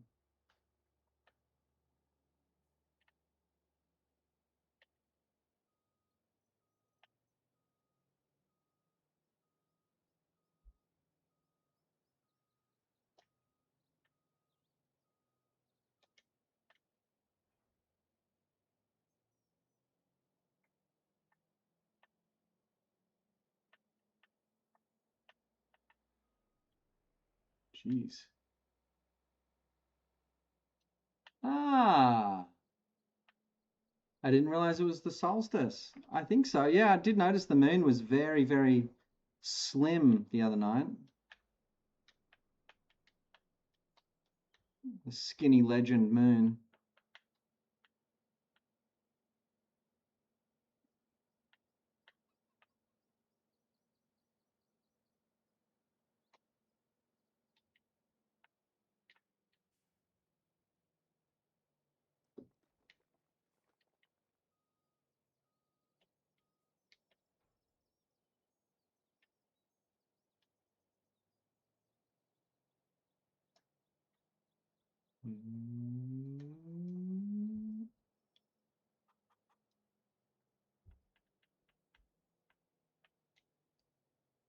Okay.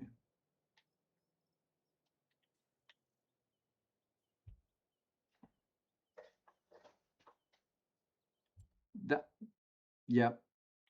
Yeah, that's such a real reason to not get rest. I've fully experienced that. Thank you, Eliza. You as well. What does solstice mean to you, my dear? Don't hold back. Oh, you're out of here. Okay. Well, lovely to see you. Brief though it was, Eliza. Happy Sunday. Happy solstice. Yeah.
Yeah, really, Eliza, super valid read of it. I think a few members of the crew are like spiritual yet atheists in a way. I don't want to speak for everyone.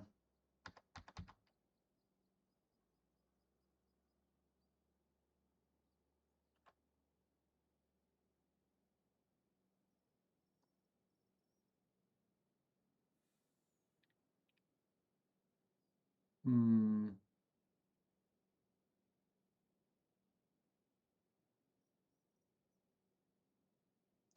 Thank you, Eliza.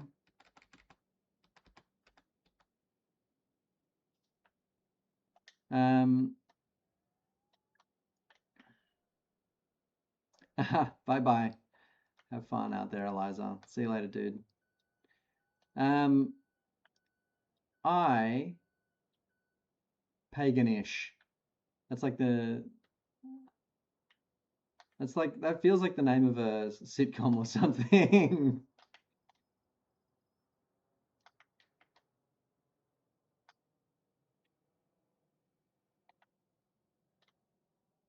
Um, but that's a great description. I think many of us are paganish.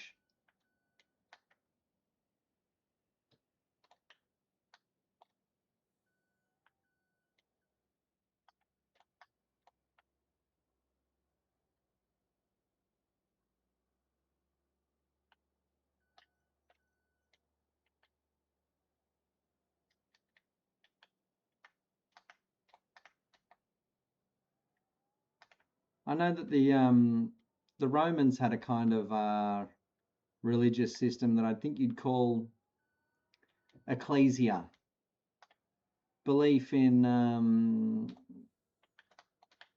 belief in many gods.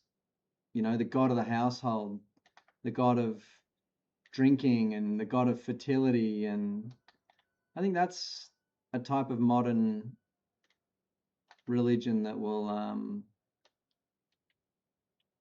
catch on.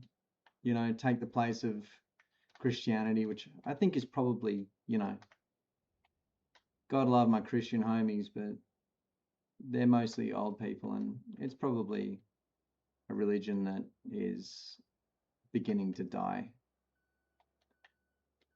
And no offense to anyone who's watching is Christian, you know, I'm just reporting the news. Favorite farming in the game, Mr. Cool? I'd say favorite? I don't know. I mean, I've loved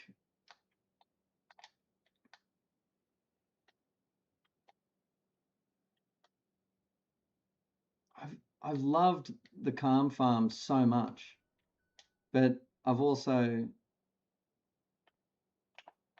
thought like that about many farms. Second Chance Gaming better hope it's hogwash. Yeah, look, that's my opinion, but I guess before Christianity, when Christianity was first around, I guess they were starting to call the Roman ecclesiastic gods hogwash. All the Christians were like, "Oh, you believe in many gods? Huh, hogwash. There's clearly just the one God." You know what I mean? But yeah, I mean, personally, I think Christianity's the idea that there's a big man with a beard in the sky is crazy to me.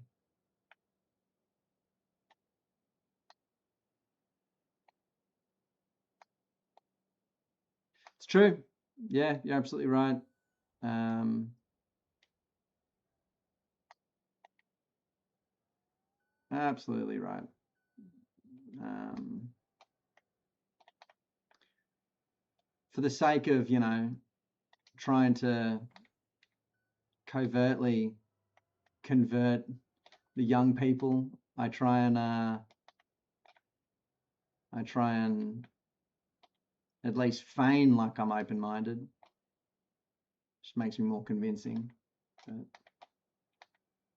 a bit of a, we're deep in the,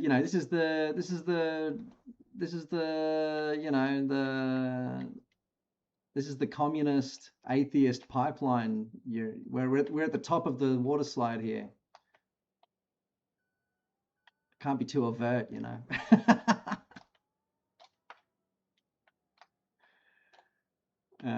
That's yeah.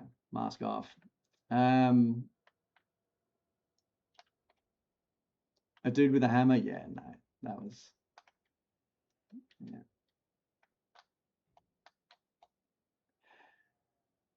The cultivation crew. Yeah, you guys are in a funny task. It's some of the vehicles are underpowered for the job. Some are overpowered. So whoever's on the Fiat, I think will be going 15 k's an hour. Whoever's on the other ones might be going 13.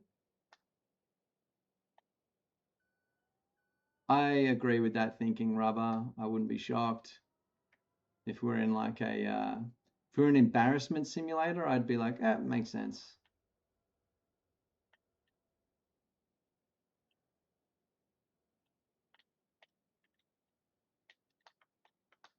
I would really like it if we were just in part of a incredibly complicated ecosystem, and were just weird anomalies that came about from like a combination of like evolution and monkey fucking and like weird shit like that. But I don't fucking know. I haven't got a goddamn clue.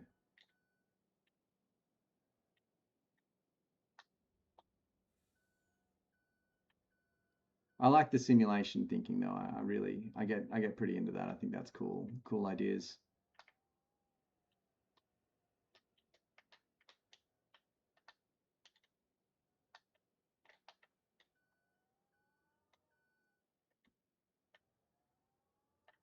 Yeah, I mean, it's just weird to think that like say we are in a simulation. I mean, maybe we're in a simulation within a simulation. And we're about to create another deeper. Oh shoot. That was silly of me. Another deeper simulation. Okay, they almost landed upright. Not too much of a disaster.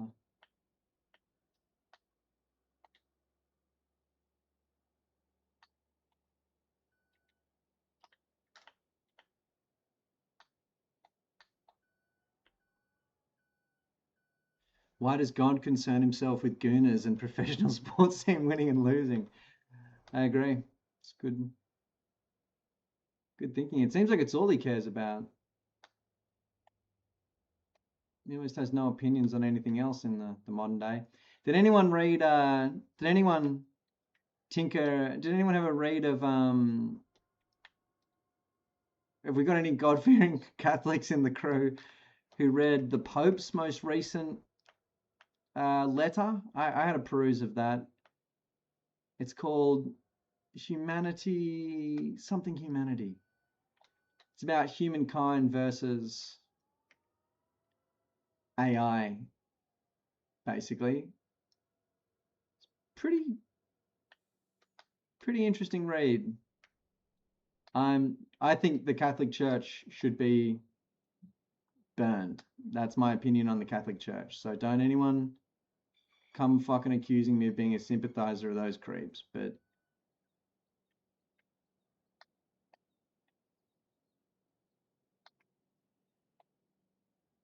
I found it surprisingly pro-technology.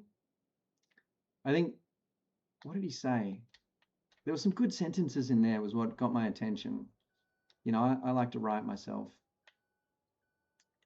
There was one about how the machine has no, like, the machine isn't evil. It's not capable of that. But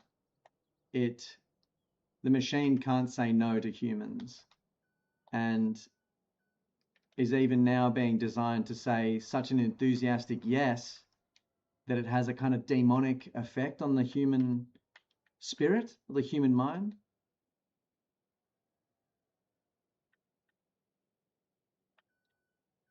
'90s Catholic with Gonzo, fucking hell.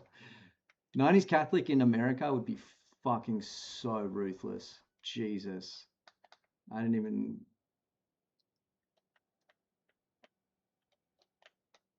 know what that's like.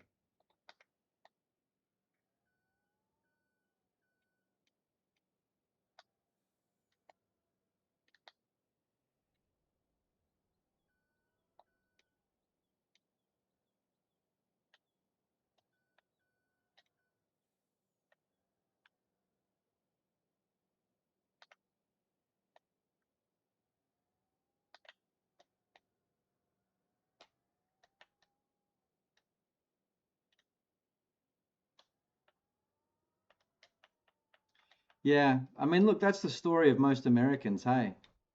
Or like most of the ones I know, just like cool Americans are like, yeah, raised like strictly Christian by my parents, but realized it was bullshit when I was 10, and they told me I was going to go to hell for wanting to have sex with my girlfriend, or that my gay friend was going to hell.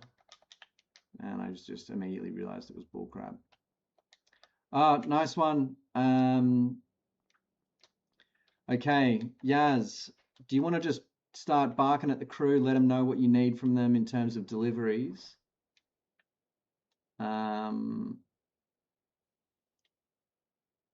will get you guys to just run those devices back to the shop, please. And then I'll let you, not back to the shop, run those devices back to the depot,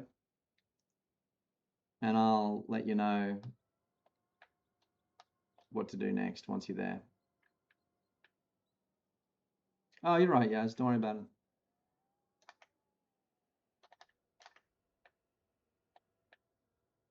it. Thanks, Shane. It's a really nice compliment. I play a lot of multiplayer, and a lot of players can't or don't like, or whatever reason, are in the same boat as you. And so because of that, I've always been the default pallet stacker, and it's like guys who can roll joints are normally just the one friend in their group who first learned to roll a joint and therefore had to roll every joint ever since then, and ended up being a good joint roller as a result. I don't know if any of you have a friend like that or are that friend, but that's basically what's happened to me with the pallet stacking. Thank you, Shane. That's a very nice compliment.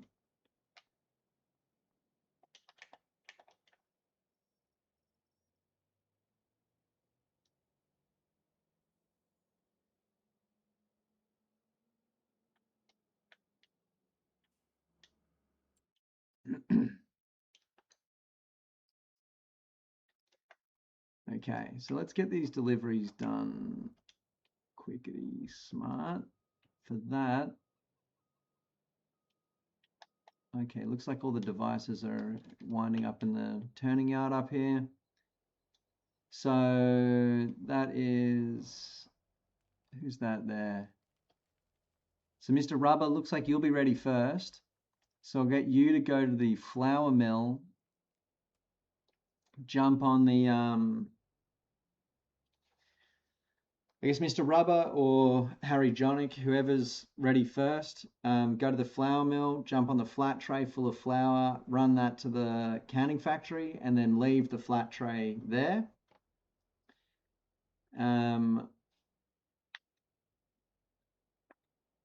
Whoever finishes second, jump on the red flat tray in the haul road, the red Volvo, and drive that to the canning factory. Climbing Fan, you and I are going to do a little bit more. We're going to do another task. Once Yaz puts together this delivery, me and you will run it in, and I'll show you where to drop the stuff that needs to go to the cannery. But for the second, just yeah, hang loose, bud.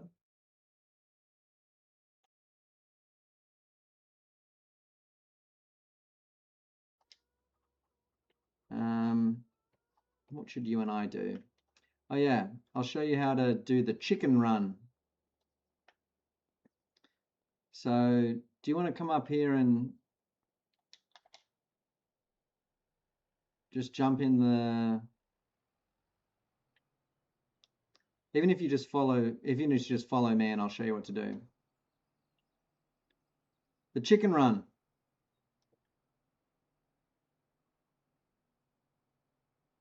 Oh, don't worry about it, Climbing Fan. It's learning this game is a nightmare. It's super difficult, and this farm is pretty complicated. So in the chicken run, basically, we're picking up the fully stacked chicken pallets. So the ones that are finished, you just need to pick up like 2 of them per day. So these pallets here are fully stacked. You grab them, you drive them back up to the shed.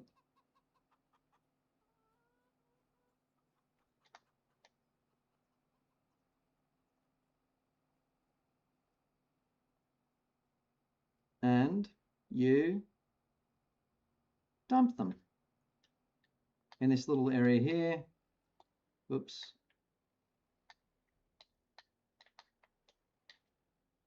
Oh, sometimes they get stuck, and that's fine. Bang. They go in. So jump in that thing and then follow me. And I'll show you where the other eggs are.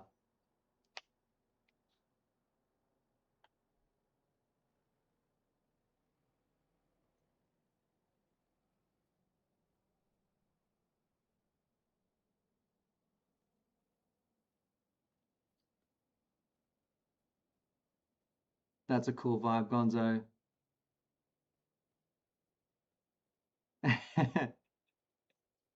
That's crazy logic, Shane. Yeah.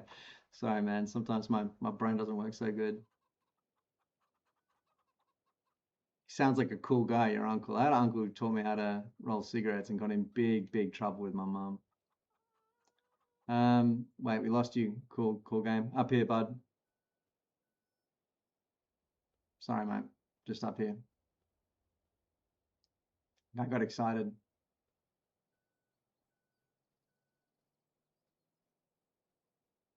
49 is a great retirement age.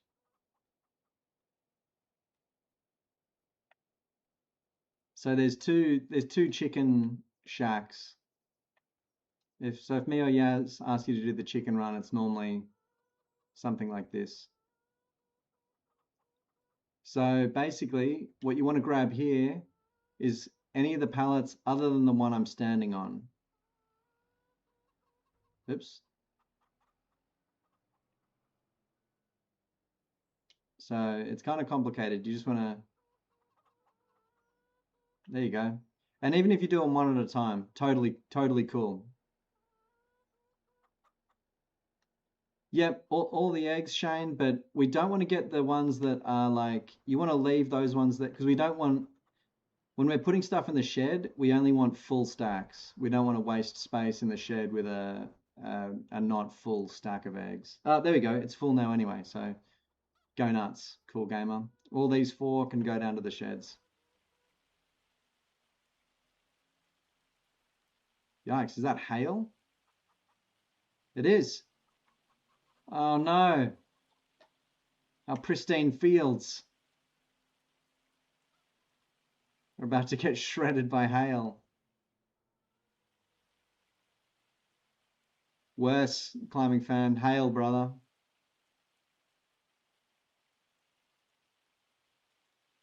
It's gonna damage our fields. Something fierce. We're due for a tornado, rubber. We really are. There'll be a tornado soon for sure, right? It's been like 3-4 years.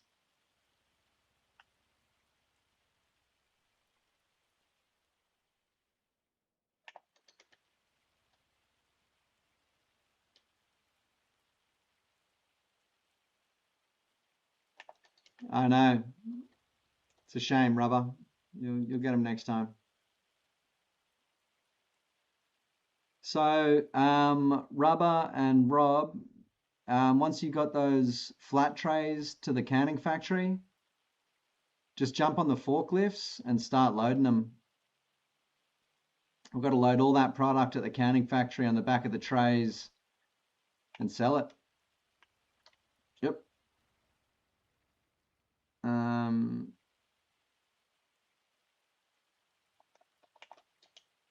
Let me know if you're struggling there, cool guy. I'll come give you a hand, mate. It's not always the easiest task, that one.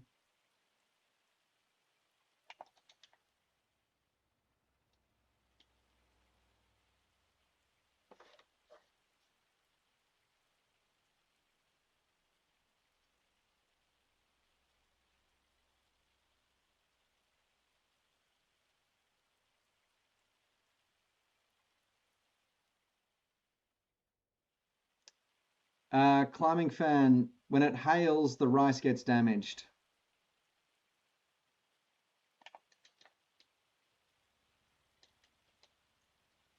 Unfortunately. So we're going to lose a little bit of our harvest this year, but it's not avoidable. Shane, we're on Hutan Pantai. One of the vanilla maps on 25.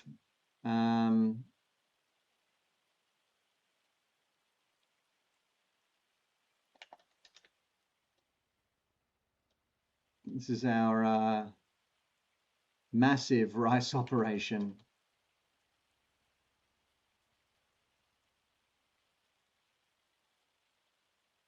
This one's already going, right? Yeah. Okay. Those 2.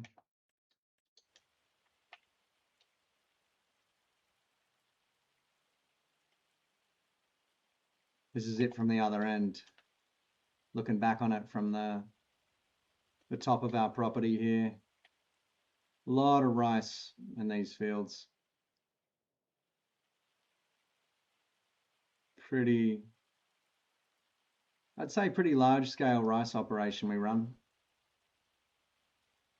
You a farm sim farmer there, Shane? Oh yeah, you're a farm sim farmer, but are you playing 25?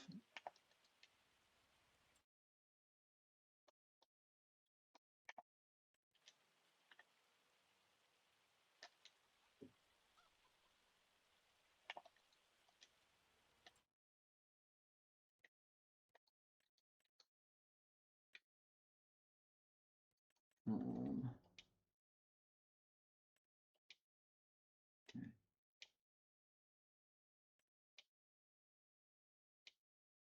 Nice. Okay. So let me just have a quick looky-loo. Yaz is nearly out the door with that delivery. Got the young buck running that stuff in.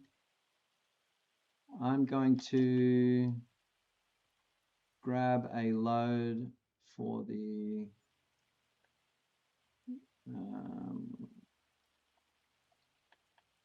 okay.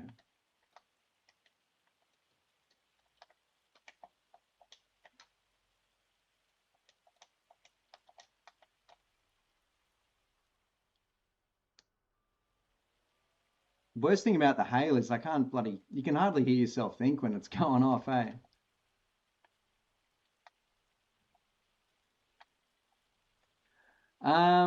No, we do have one mod. We play with the Gal trailer mod just because we needed a smaller trailer than they offer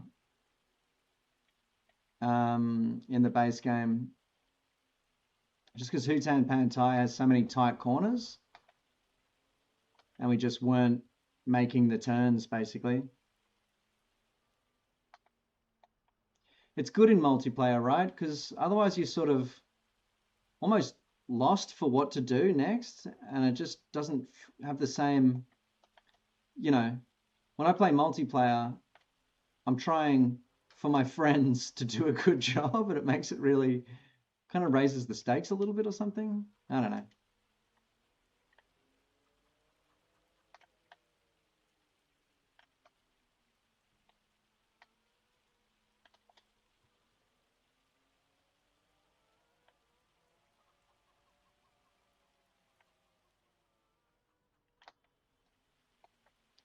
Who's that honking at me?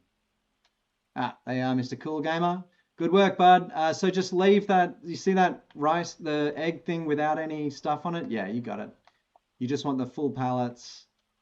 You can forget about the rest.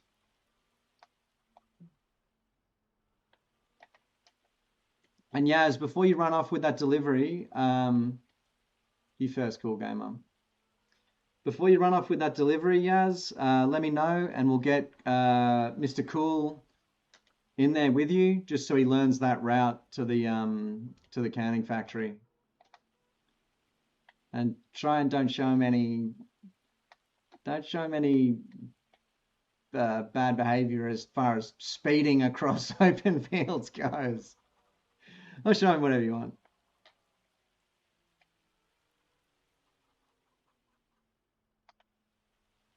Ah, that's good, Gonzo. I'm glad.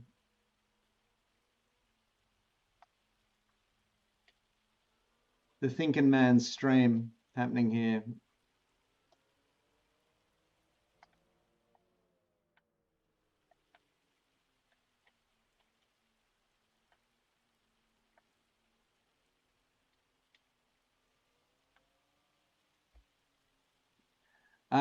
Once you've done that, mate,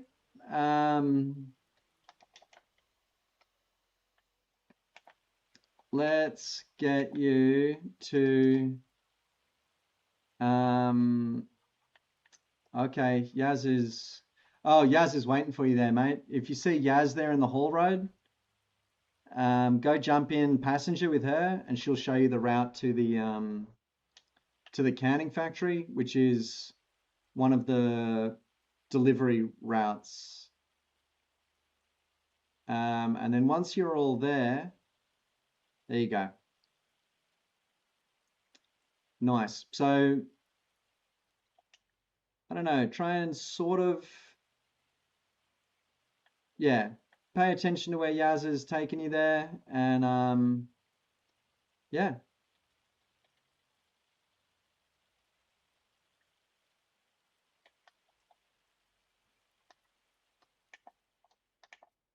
Turn lights? Don't worry about the specifics of what Yasmin's doing. The results is what Yaz is all about. She's a results-driven individual. So, you know, watch and learn. She's one of the best around.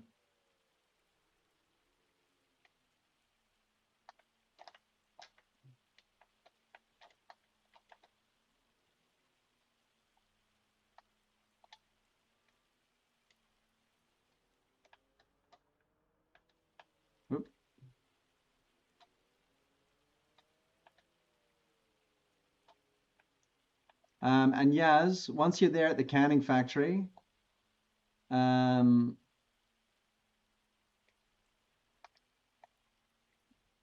all that stuff, and then I reckon, yeah, jump on the load. Or actually, Yaz, I'm going to get you on a more complicated one. Because you probably will wind up at the farmer's market. You'll dump all that vegetable, sell the remainder at the farmer's market. Then I might get you to take that dog truck to the bakery and load up there.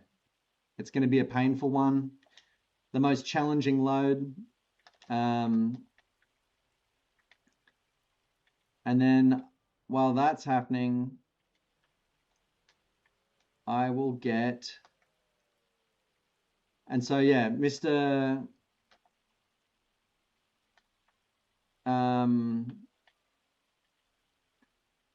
Mr. Cool, when you get to the canning factory and you see the boys loading with the gear there, I'm going to get you to jump in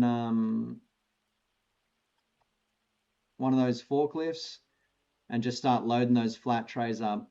If either of the two flat trays is full, I say run them in. Don't hesitate, boys. Just run them straight in. Get them out of there.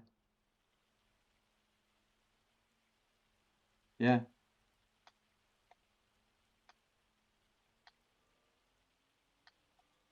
You fucker.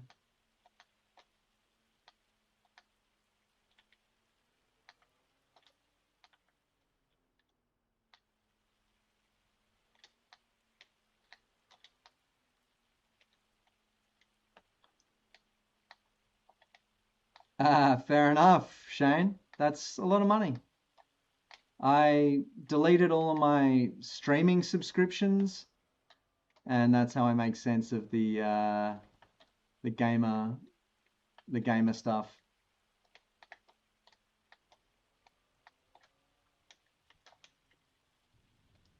Living that no stream lifestyle, pure piracy when it comes to watching shit online for me. Or I rent movies sometimes from like YouTube, or I occasionally will rent a movie if I can't pirate it or find a good pirate version.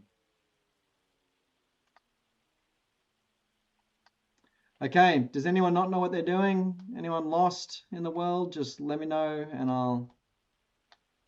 I'm probably lost as well, so don't worry about it.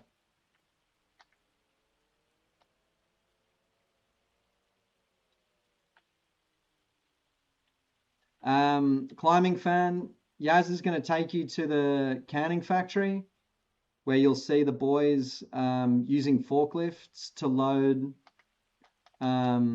products onto the back of the flat trays.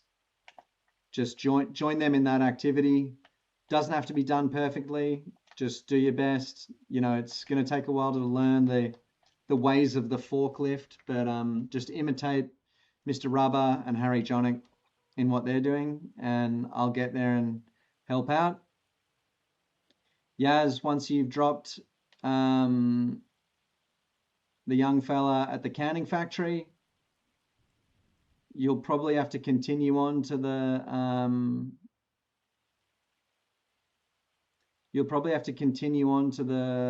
farmer's market. So then, Yaz, I reckon, take that dog truck to the farmer's market and then go from the farmer's market straight to the bakery and load that shit there, which you can then sell. We're putting you on the... Oh, thank God, it stopped hailing. Yeah, Yaz, you got it. You got it, man. Very good. And I'll meet you there. Oh, I just saw some other sale points. Shit. All right. We're going for a big sale today.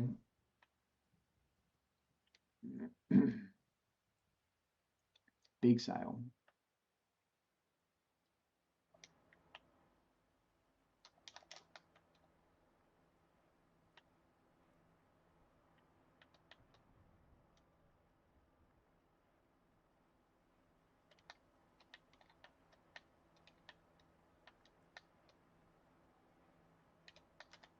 You know, Shane, if you ever want to bloody come join us, mate, we're always in need of capable and polite farmers, and you seem to be both those things.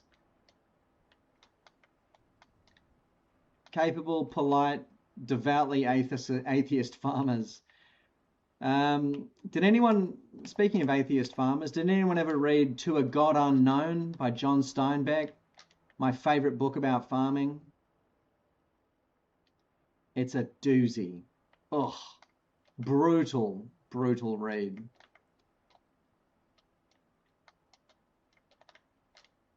Not for the illiterate. It's Steinbeck, you know, he's not he's not writing kids' books, that's for sure.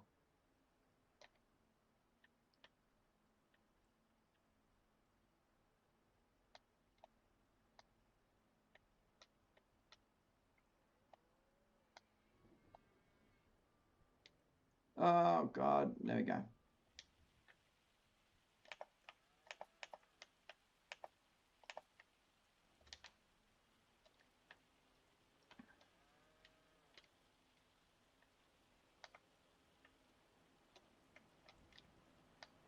Oh, nice one. Get amongst it, bro. That big red one is a fucking beast. And yep, Rubber, Harry Jonic, if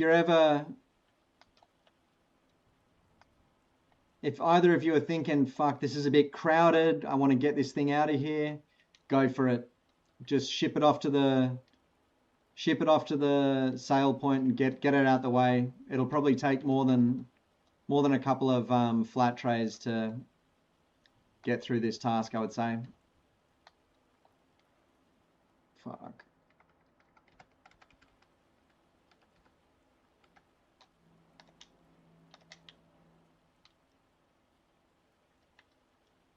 Shit.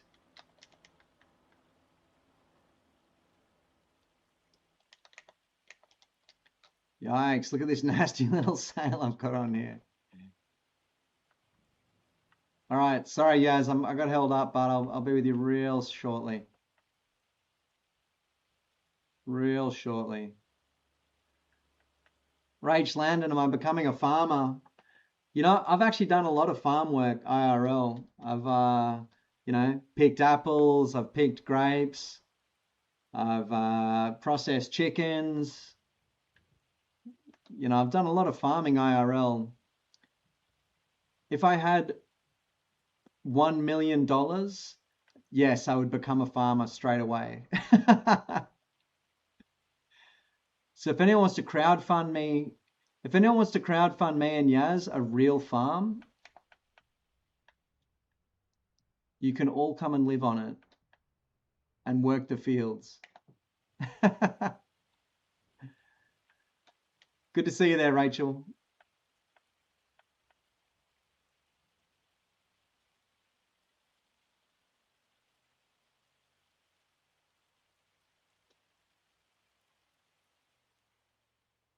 Wow. Just actually spotted this. Is that barley? It is. Most certainly is. Thank you, Yaz.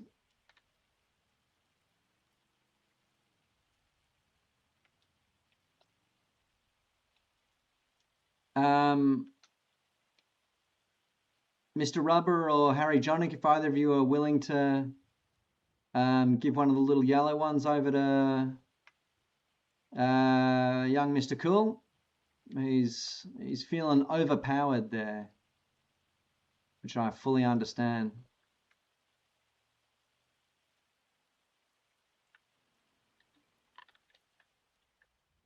Okay. Oof.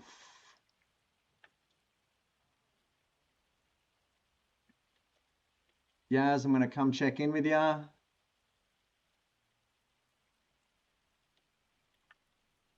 Oh, girl, you got this. You got this. You right if I leave you to it, Yaz? Go help out the boys.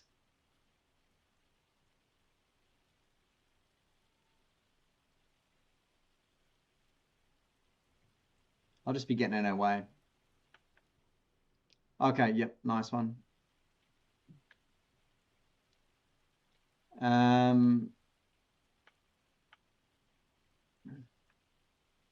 Just gonna reverse chaotically down the street.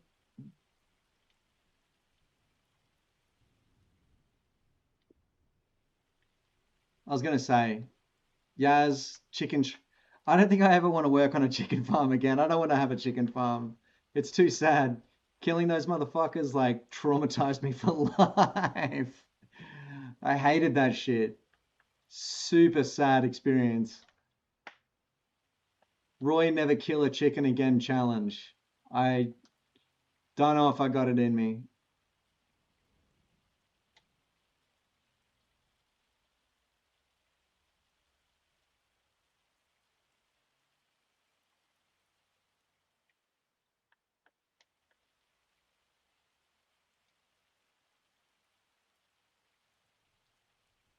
All right, so those who are betting on the sale quantities, we are at 20, 16K maybe.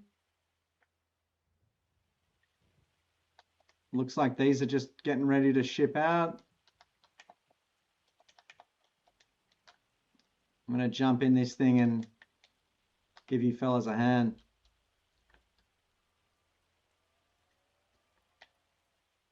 Now, it's not a race, boys, but Yaz is making good progress over there at the bakery. I'm just saying.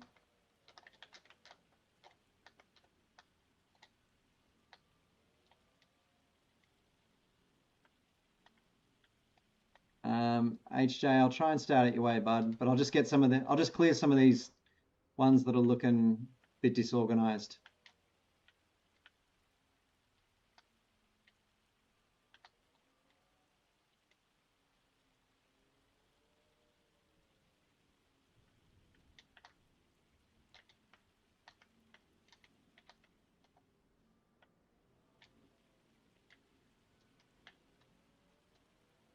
Chickens are like, they're capable of like meanness. They are.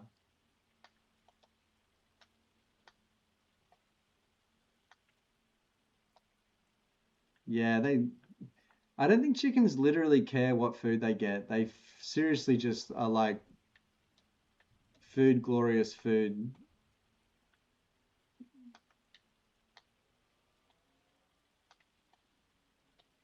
Oh, I'll be paying big time. I'll be paying hectic money. Where are you, Rachel? You in America? Oop.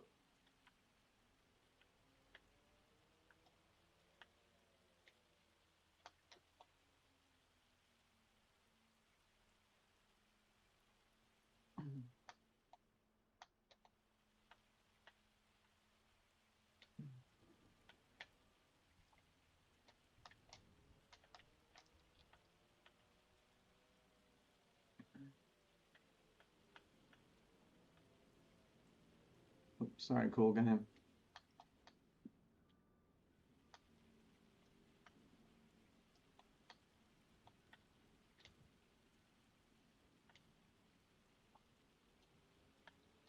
Bit of sun out here. Yeah, that'd be cool. That'd be real cool. Don't think it's gonna happen. Think we're gonna be stuck in rainy conditions here for the rest of the stream, if you ask me.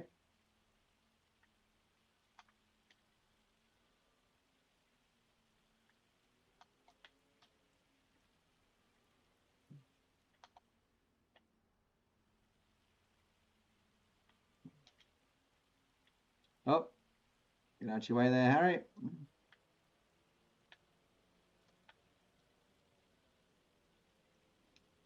Duck in front of you there, cool game.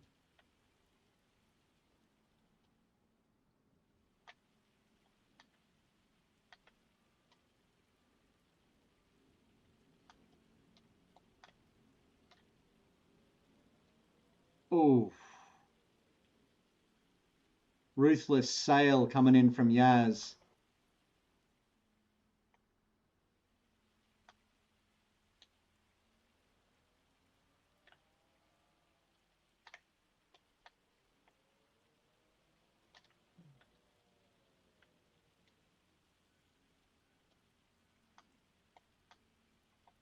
Large quantities, real large quantities.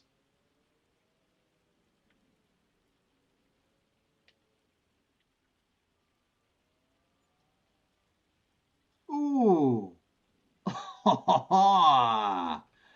Big cash hit coming from Yaz. We love it.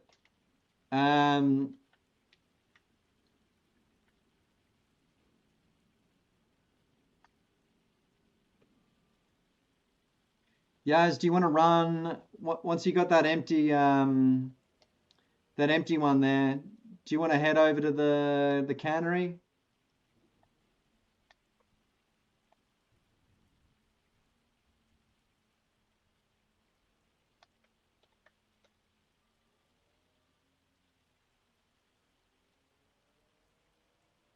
Don't know how much we got left here, but I assume we'll need a bit of room.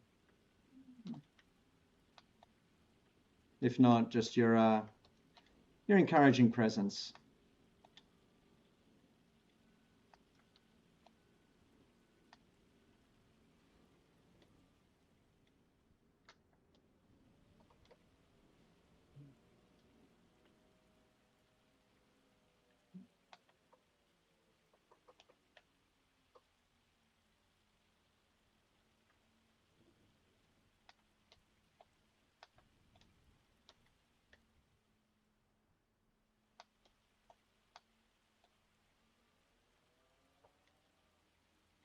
Oh, sorry, Yaz. Yeah. Finish off the bakery, dude. Sorry, didn't mean to. I thought you'd. I thought that was the final sale there. How wrong I was. Yeah, finish your homework there.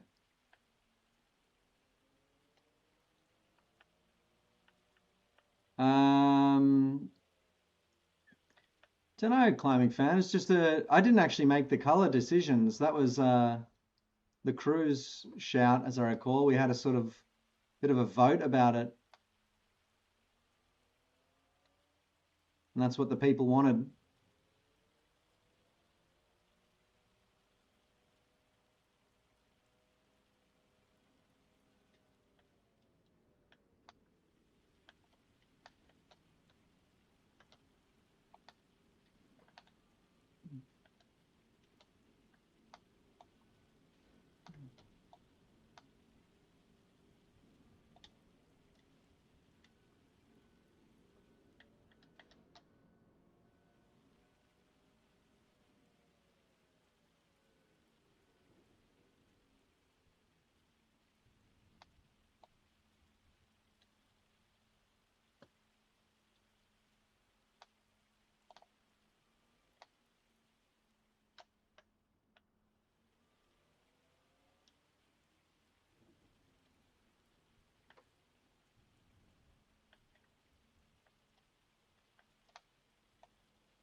Oh shoot, we lost Mr. Rubber. Okay. Try and get these guys out of the way. Red truck needs to go. Nice.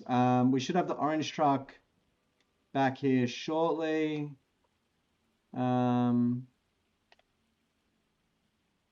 Okay.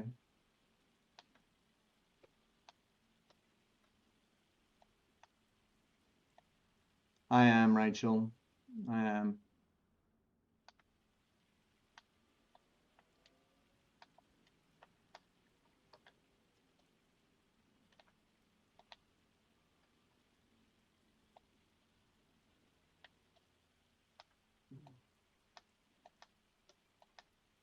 Oh God.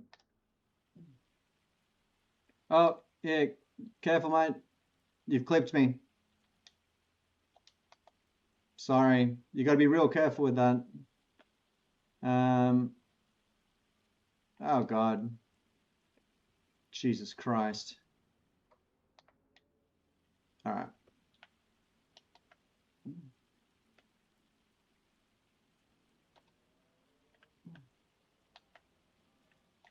There he is. Let's get Mr. Rubber back out here and we'll see. We can finish the puzzle here, I reckon. Now, one thing we've done wrong here is the organization is not, if I may critique, you don't want to set these trucks up this close to the road. You don't want to set them up on an angle or close to the road. You want to set them up, a task like this that's difficult, you've got to do it properly from the start. So just pulling it up off on a fucking kilter like this, it's a bad concept. It's not going to help anyone. Got to give yourself every chance. So I reckon that red truck, pull it forward, maybe go sell it, and we'll just load this orange truck. But next time, just get them equidistant between the canning factory and the road, like right in the middle, so there's lots of room both sides and dead straight, straight angles. Just otherwise, because you're dealing with too many other players, you need to just make it as easy as you can, if not for yourself, for everyone else. That's my take on it. Get out of here, Harry Jonick. Go get him, bud. Go fucking sell that shit. And cool guy, we got that yellow one here for you.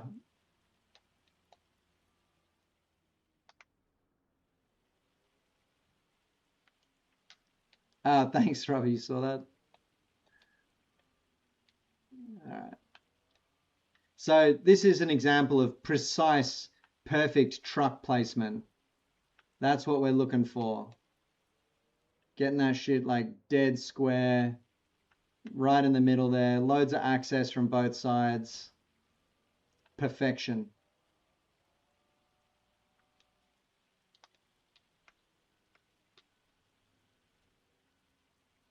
Because it's such a bitch of a task. You just do not want to make it harder on anyone.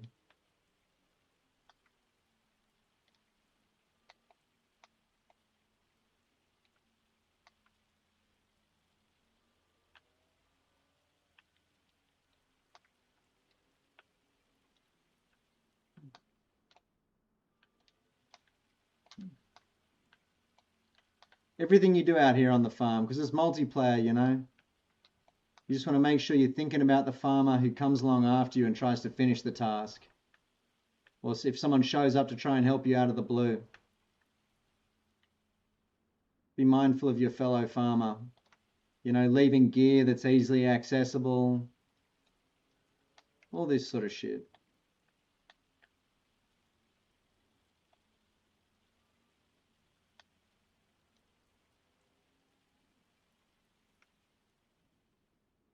Oops.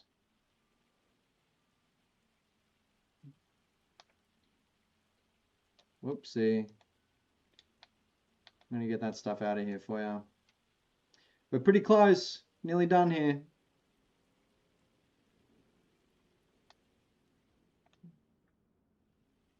Looking pretty friggin' good.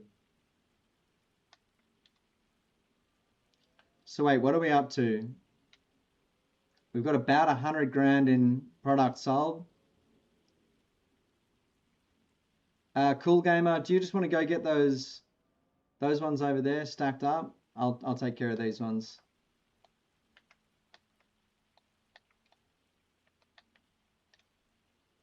Go get those nice easy ones. Oh no, we lost Mr. Rubber again. What's going on? It's the hail.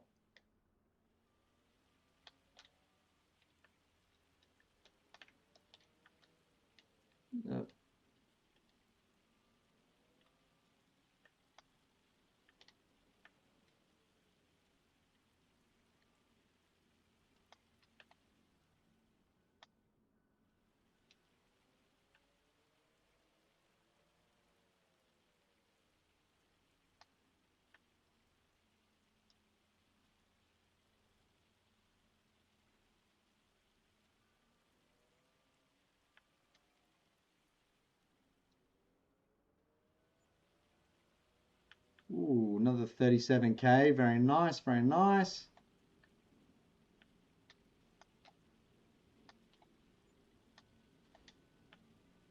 Ooh.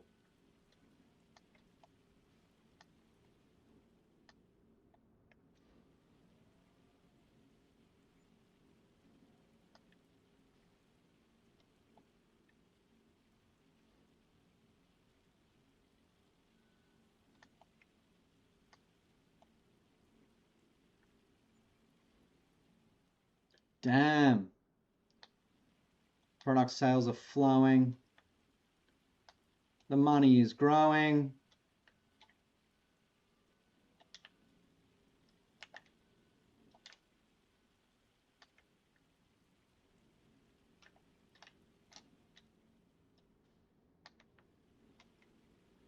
Me and the young fella are just about done over here. This is looking good.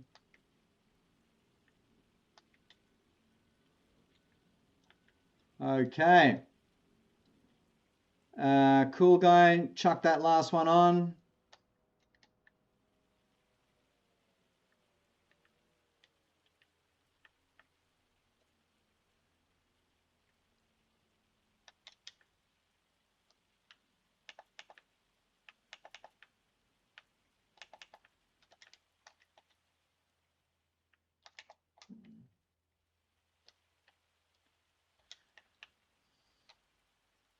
Put this other one away. Other one away. Oh, nice one, Rubber. Okay, so we want to have these put away, away from the loading zone there. Yep, over here we'll do sweet. Now, Mr. Cool, if you will jump in this one and just follow behind me to the sale point, I'll show you where that is.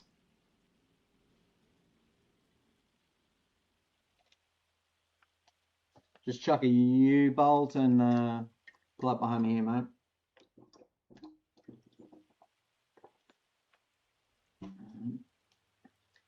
Now, when you're driving long reticulated trucks like that, Mr. Cool, oh, one sec. Slow your roll.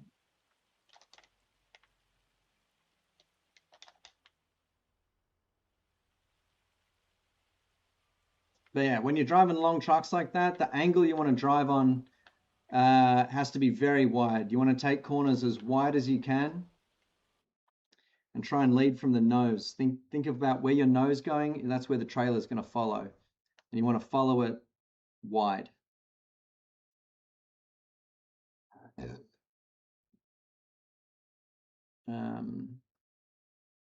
If you don't know what I'm talking about, just say it. It's pretty hard to drive those things.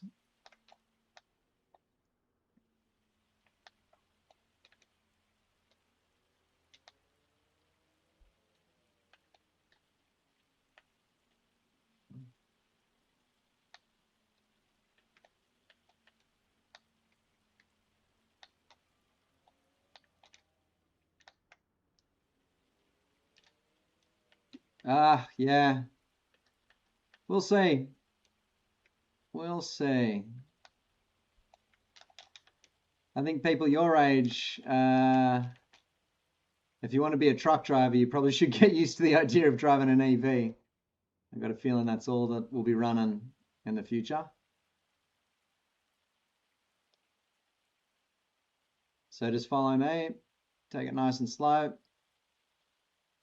And we'll get this final sail off the ground.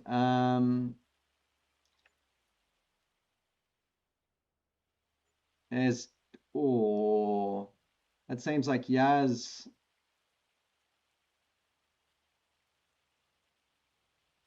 Making some sails there. Very cool.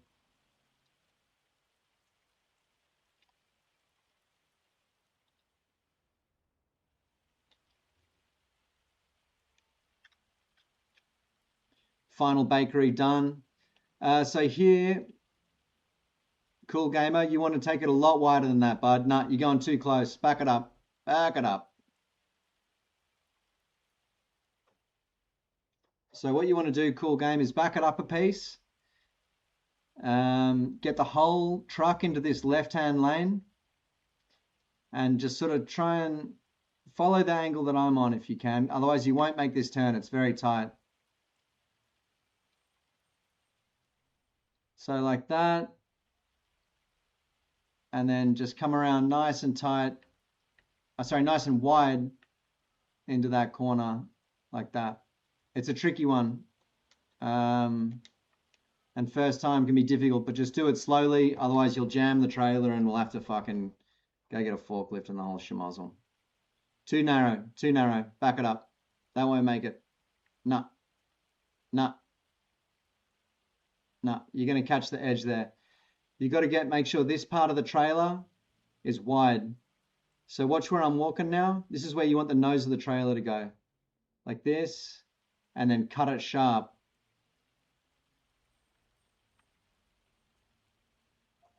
And then try and stay over this side. There you go. There you go. Yep, come on through, bud. You got it. Well done. That's truck driving 101. Doesn't matter if it's gas or what it is. You're gonna need to do something like that. No gas-powered engine's gonna give you the ability to drive a truck. That's for sure. Same thing here, nice and wide. There you go. You got it.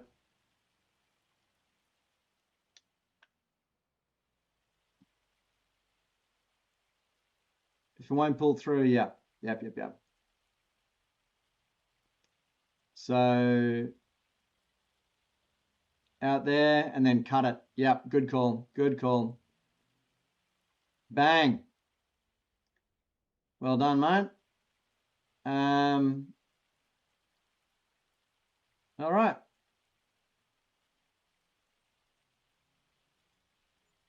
Nah. Too narrow. Think wide. Bring it out as far as you can, and then you got to bring that truck nose out as far as you can and then cut it at the last minute. So bring it up. There you go. All right. Look at you. Look at you, cool gamer. You'll be a truck driver in no time, bud. Let's get out of here.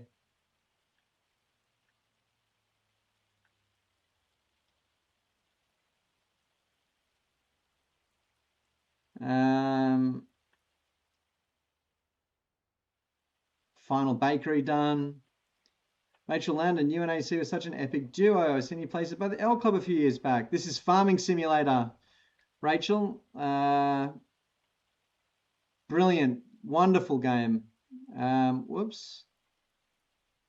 Should have been playing since about 2020. L Club. Thanks, Yaz. Nice.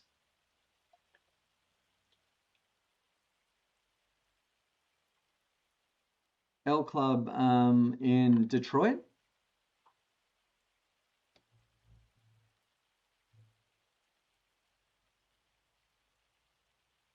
I do, yeah.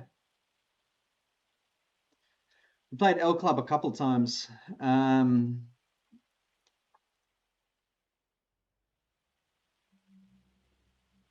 It's Detroit, right? I'm not making that up. In the shit part of town, as I recall.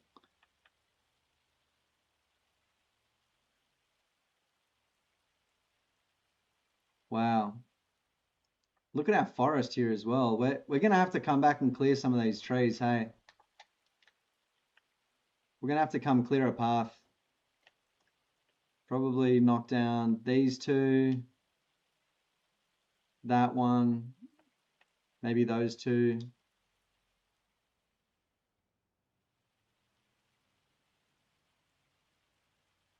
Yeah. It's gorgeous, right? Really nice.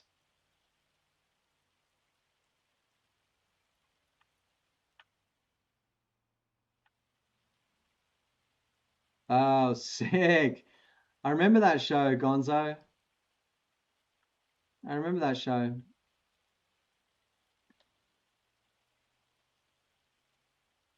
I love the Bluebird.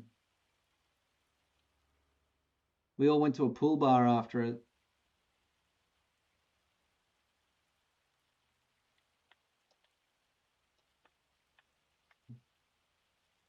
Remember people talking with us about the plans for the future. Watch all them go in the fucking toilet. Who's that hitting their horn at me? Harry Jonick.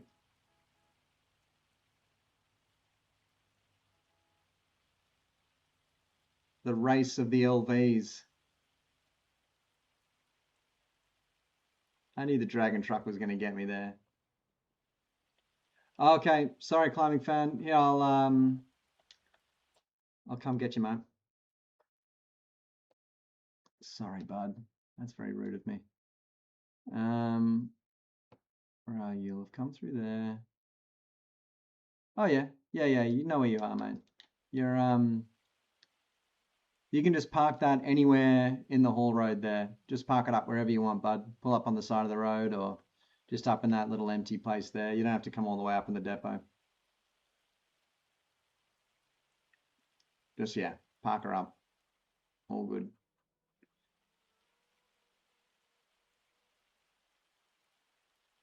Perfect.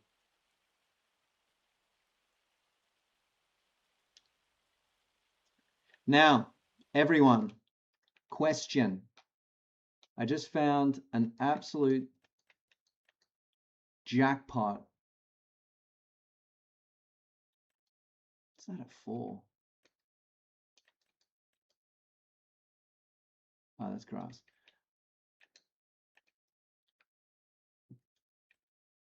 Barley, number 8. Absolutely enormous quantity of barley there.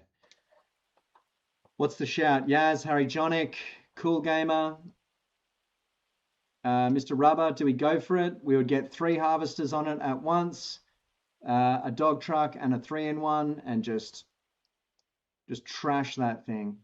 Every ounce of barley would go straight to the flour mill. What's left over, we'd probably have to sell it. Okay, we got Mr. Cool in. Yaz is in, but she's going to do a little Bremen first, of course. Don't worry about it. You won't be needed immediately. Rubber's in. We've got too many cows already, Cool Game.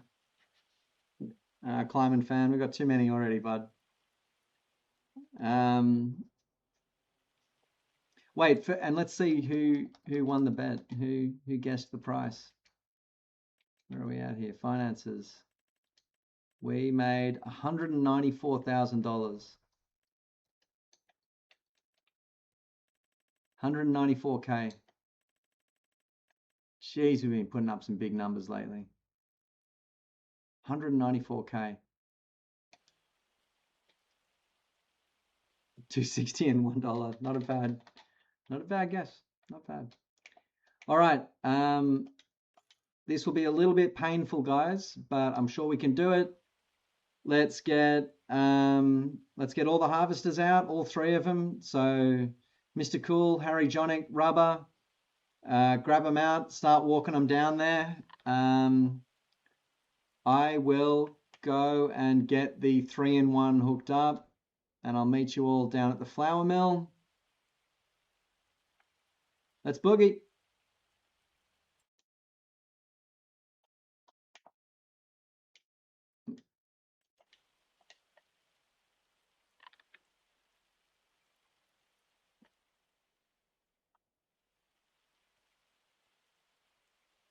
Farm, yes.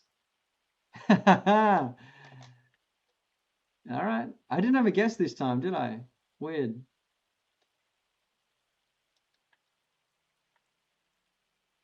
$190,000 is some healthy money.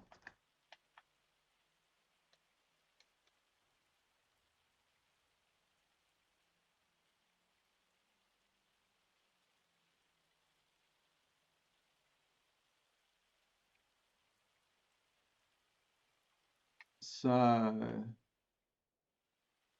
I'll tell you when it's clear to head down this road. I'll block it off actually. So the road's blocked if you all just want to walk down to me. As long as no cars go in before you, you should be right to go down that tricky little turn there. You might have gone a little off track there, but yeah, you got it, you got it. And the very difficult maneuver of driving the yellow one down here falls to Mr. Rubber. He's done it. Excellent, well done. And yep, just whoop. Okay.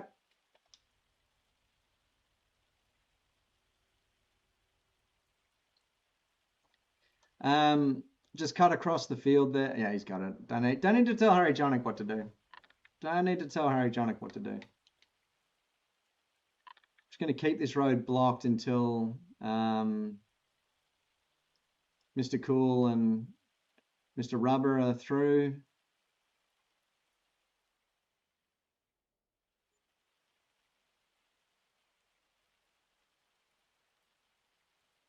So get a right there, Mr. Cool. Swing right.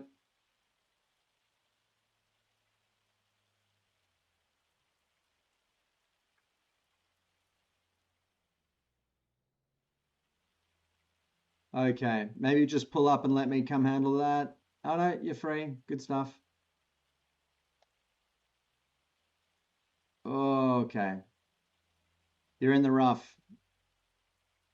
You're in the rough. Happens to the best of us.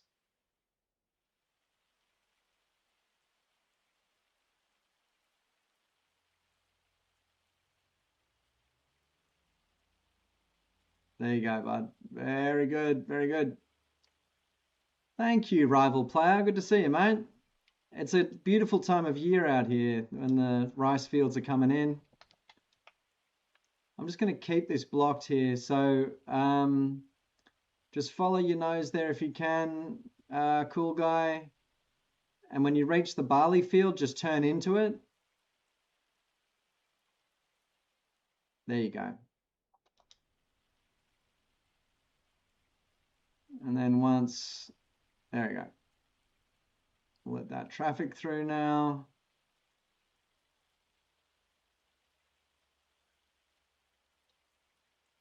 And you guys can just, yep. Mr. Cool, just follow Mr. Rubber there and I'll catch up. Oh, God. It's just a smaller harvester with a smaller engine. It's our little cheapie, that one, but it will be asked to do some pretty serious harvesting.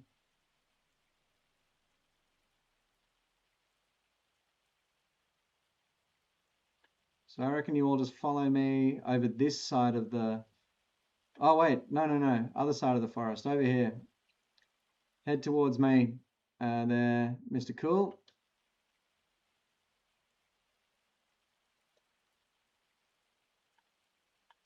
And right over here is our destination.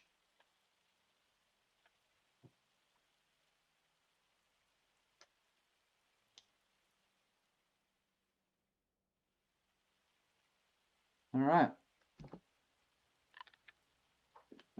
Go for it there, Mr. Rubber. All yours, bud. Get stuck into that. And then we'll get you going in last there. Please, Mr. Cool Guy. I'll roll myself forward here. Sorry, Mr. Rubber.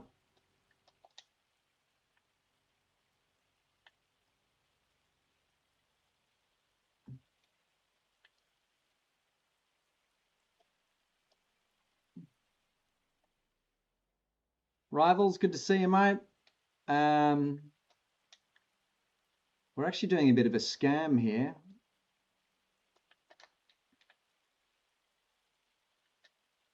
Okay. So we've got all three harvesters in play. Excellent. I'm going to get another dog truck out here. What we're actually doing, Rivals, is yeah, I remember, yeah. Rivals, we've purchased a field that has ripe barley on it. We're going to harvest the barley and sell it back. And I think you sell it back for slightly less than you get it, but we're then going to have a shitload of barley available for the coming season, and that's worth more than any bloody, you know.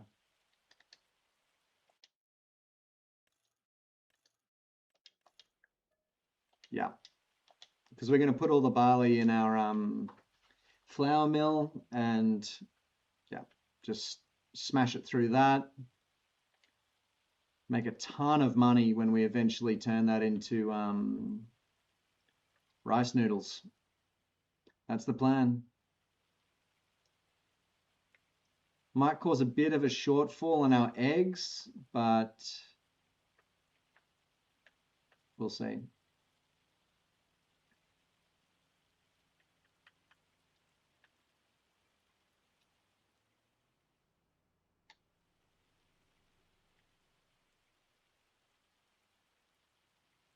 This thing makes us so much money, our flour mill.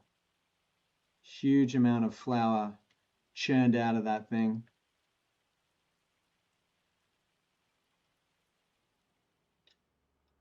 Bit of an exercise in, you know, delayed gratification, I'd say.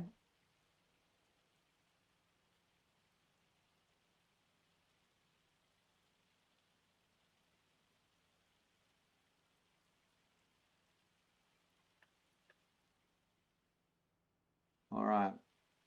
So, Mr. Cool, I'm going to come get a dose off you in the dog truck here, bud. Get you emptied out just because you've got a smaller tank than the other boys. So, extend that pipe and I'll bloody do the rest.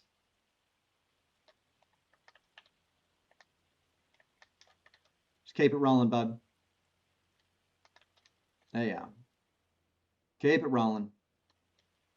Basically, when we're doing this, Mr. Cool, and you see me driving the truck, you just do exactly what you would normally, and I'll work around you.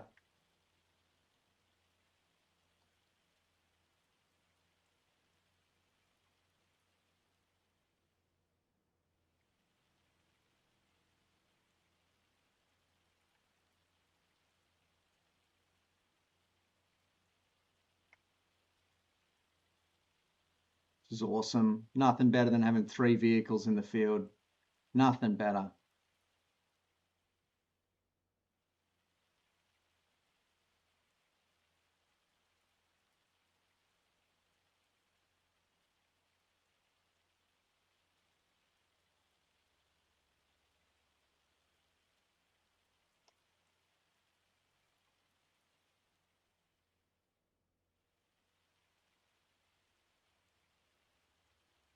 All right, I'll get out of your way here.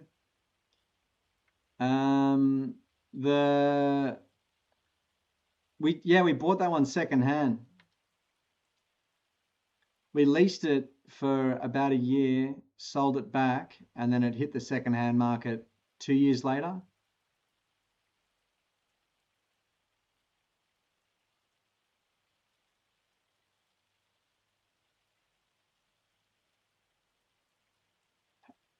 Arijonik, if you want to keep it rolling, I'll get that dose off of you, and then we'll clear the little haul road here.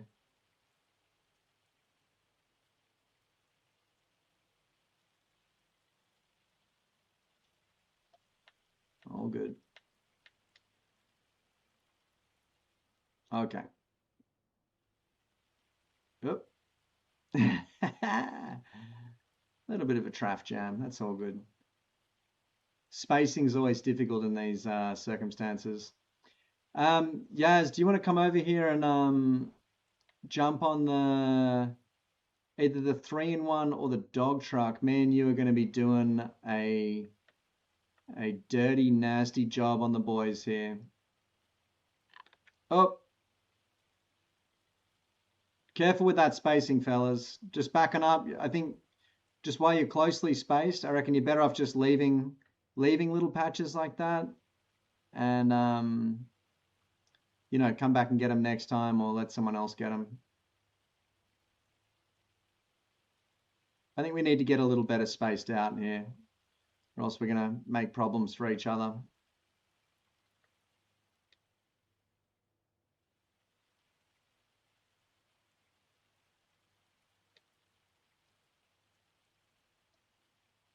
It's my prediction. But anyway, as long as we're all being nice to each other, I guess it doesn't matter. We're all holding hands. Yeah, yeah. Oh. The Amity Crop Chaser. I'll have a look. Ooh. That's one. Amity is a one specifically for mushrooms, right? No, it's for everything. Yowza. Shit, that is cool. Need 450 horsepower to pull it. We'd need a bigger tractor.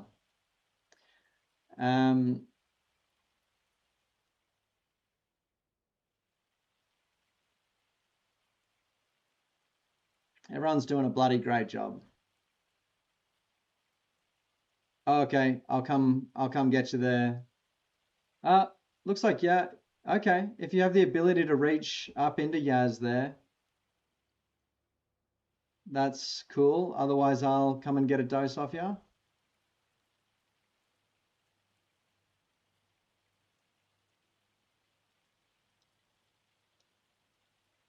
Oh no, she's done it. All right, great work.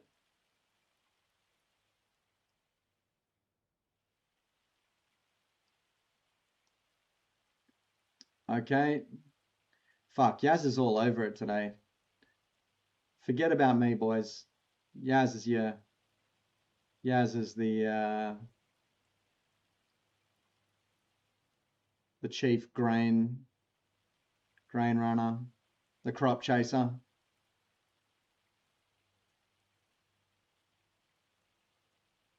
Cool Guy and Harry Jonick, the two most polite farmers in existence.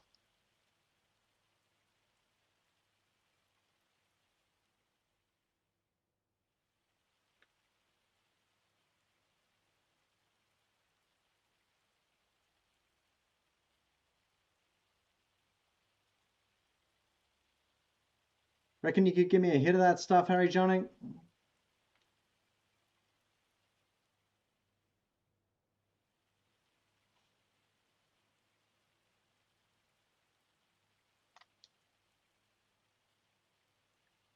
Reanimal, no. What is that, Rachel? And fuck, sorry about your Jeep. That sucks.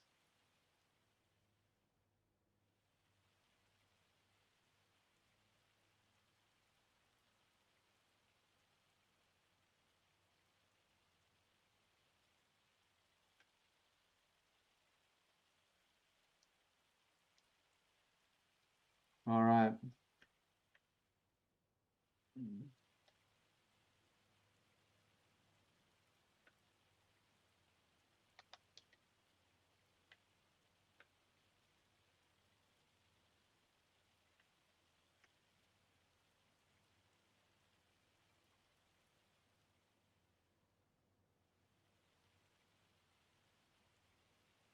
Maybe we need to get Yaz the old grain chaser.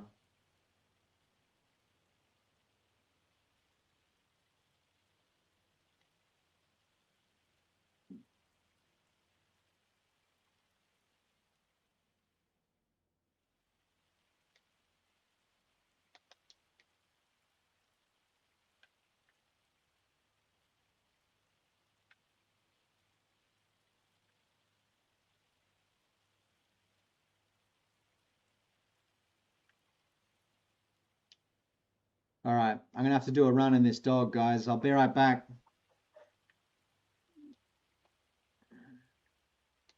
I think Yaz should still have a bit of capacity on her there.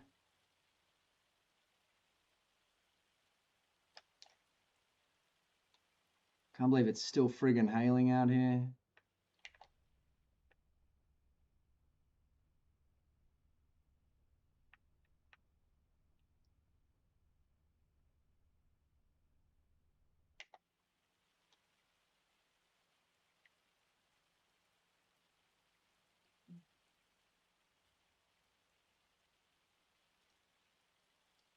Runner type side scroller.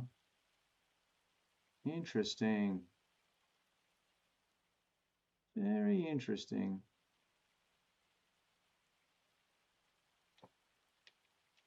I got sent an ad on Instagram for a new construction, farming, heavy machinery kind of game, which seemed to be kind of trying to do it all in terms of like construction, digging, fluid management, compaction, farming, just heavy vehicles in general. Seemed pretty cool, but I do wonder, it had good graphics, and that makes me wonder how much they could possibly be doing. So I know that's what holds back Farm Sim. They have the graphics like, it's using a lot of computing power, I guess.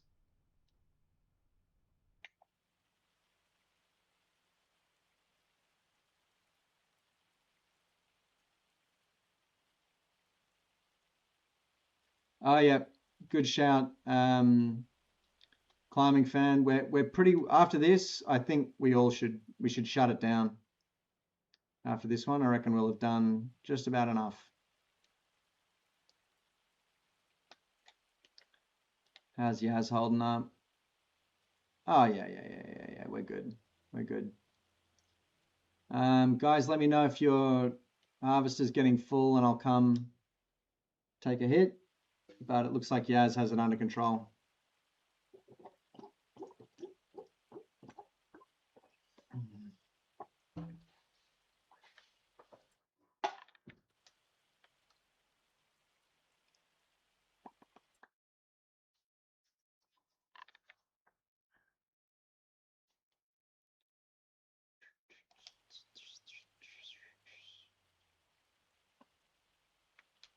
They're fighting the sun here.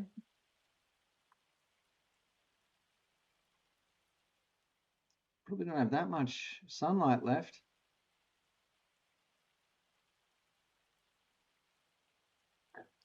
Okay, Yaz. And while you're sitting there, have a crack at cruise control. It's just R1, L1, and then the right hand symbolic, which I think is B on your controller. And then to change the cruise control speed when you're sitting stationary, it's same thing, R1, L1, and then up or down on the left stick. It should change the cruise control speed.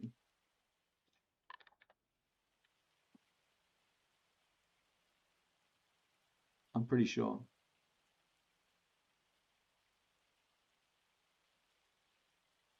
And the boys are all going at 10 in these devices.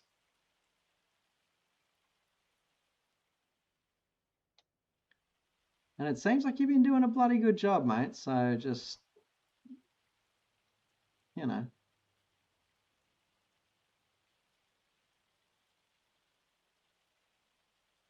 Yeah, it's probably our best farmer, also our most self-critical. They say that about the champs, the true champions. They don't go easy on themselves. Oh, Harry Jonick leaning in for a kiss. There we go.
You can go your own way. Go your own way, yeah. You can just another pointless day, yeah.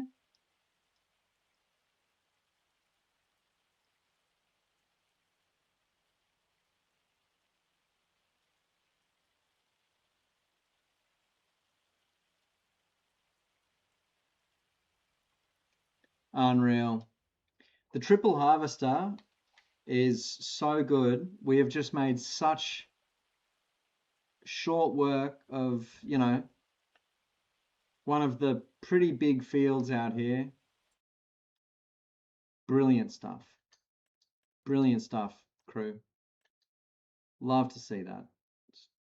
Yeah, really cool.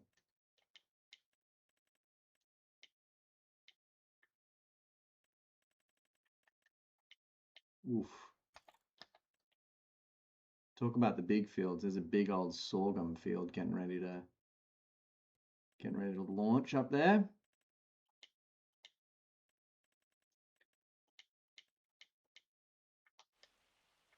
Oh, sorry. Yeah, Yaz has, yeah. Does that pipe fit under there? Yes, it does, just.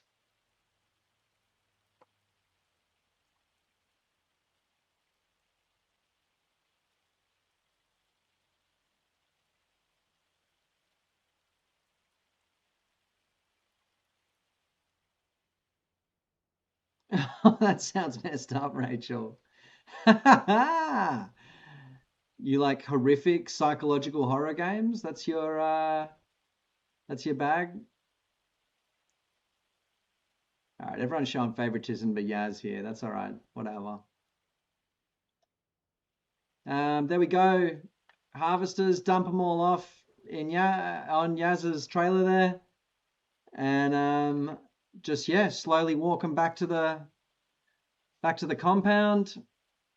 Me and Yaz will go unload ourselves at the flour mill. Yeah, and then now it's just a matter of shipping all of this flour.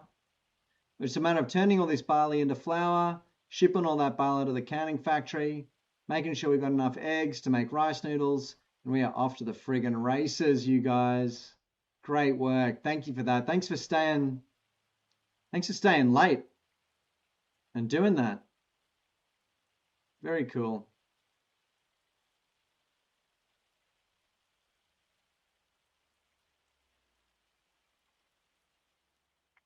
Staying up late. It's, we're working in the dark here. So yeah, all the harvesters, couple of donuts here in the field if you feel like it.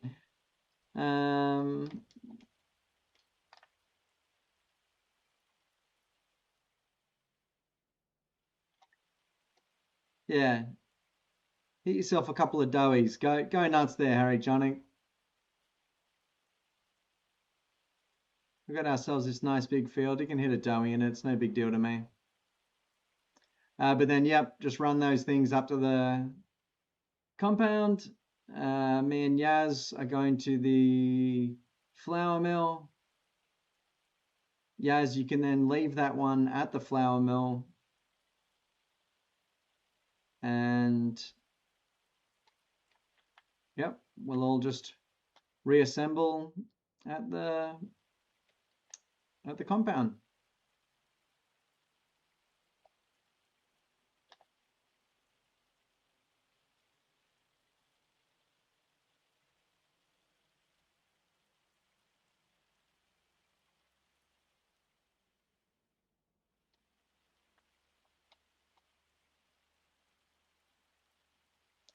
Big day on the harvester, Mr. Cool. Pretty good effort on your first day using the device. It's not easy.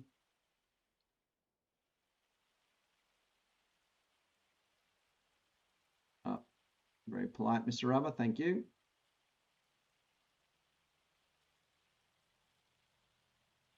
Out of 10, I mean, I give you a 10, mate, but I really think when it comes to harvesting, learning the skill is one thing, but the most important thing that you bring to it is, I would say, your positive attitude, mate. I would never underestimate how helpful that is. Um, being willing to learn and thinking of others and having a positive attitude, being considerate. Those are skills that you can't teach someone. And they're more valuable than any of the other skills put together, if you ask me. So 10 out of 10. It's my opinion.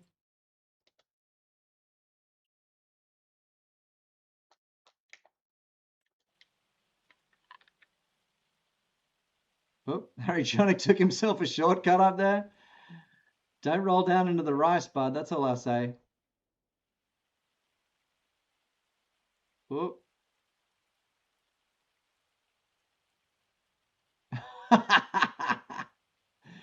Harry Jonik and the Spider-Man harvester. Very good. Okay.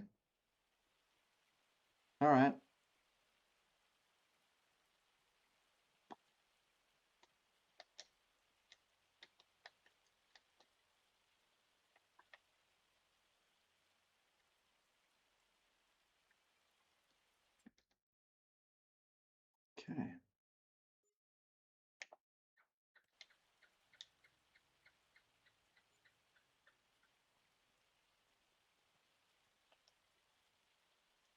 Okay. Okay.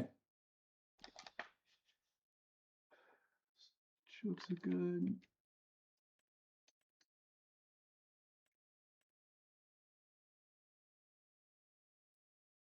Okay. I'm just gonna. You guys all do what you got to do. I'm just gonna duck over to the cow fold real quick. I'll give him a quick hit of TMR.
All right.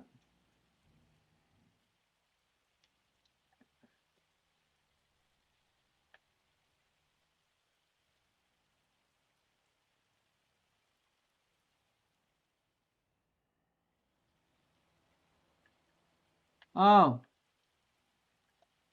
pleasure, climbing fan. Have a lovely week, mate. And like I said, 10 out of 10. Excellent machine operation. But the best part of it was like I said, your consideration of others and your positive attitude. Those are really just invaluable qualities in the workplace. Never underestimate how important those things are. Take it easy, mate. See you next time.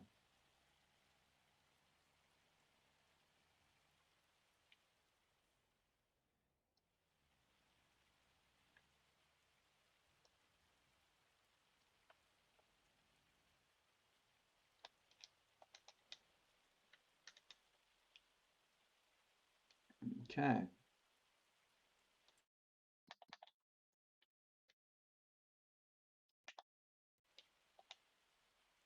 All right. Very, very nice. My brand new ute. Look how shiny and red it is compared to these old fucking janky bastards.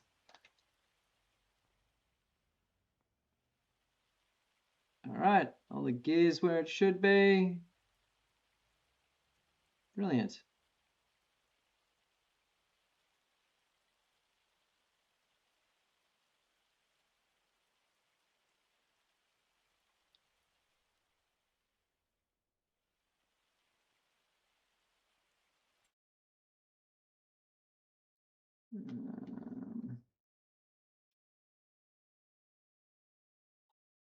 Okay, so let's think about tomorrow real quick.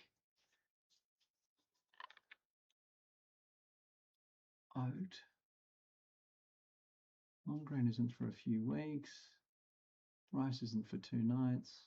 We've done a sale, done a barley harvest. All right. Yep.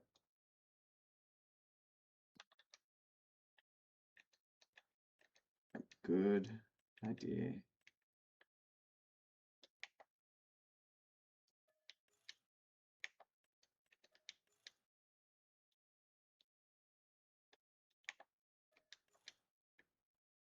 All right. Okay. Everything watered. Cows are good. Animals are good. Chickens will last till tomorrow easily. Oh, yeah, the rice is watered. What time is it going to start? Stop fucking hailing. Where does it even say that? There. Hailing till midnight. No, hailing till 9 o'clock. All right. Well, it's going to just hail on us all night, I guess, guys.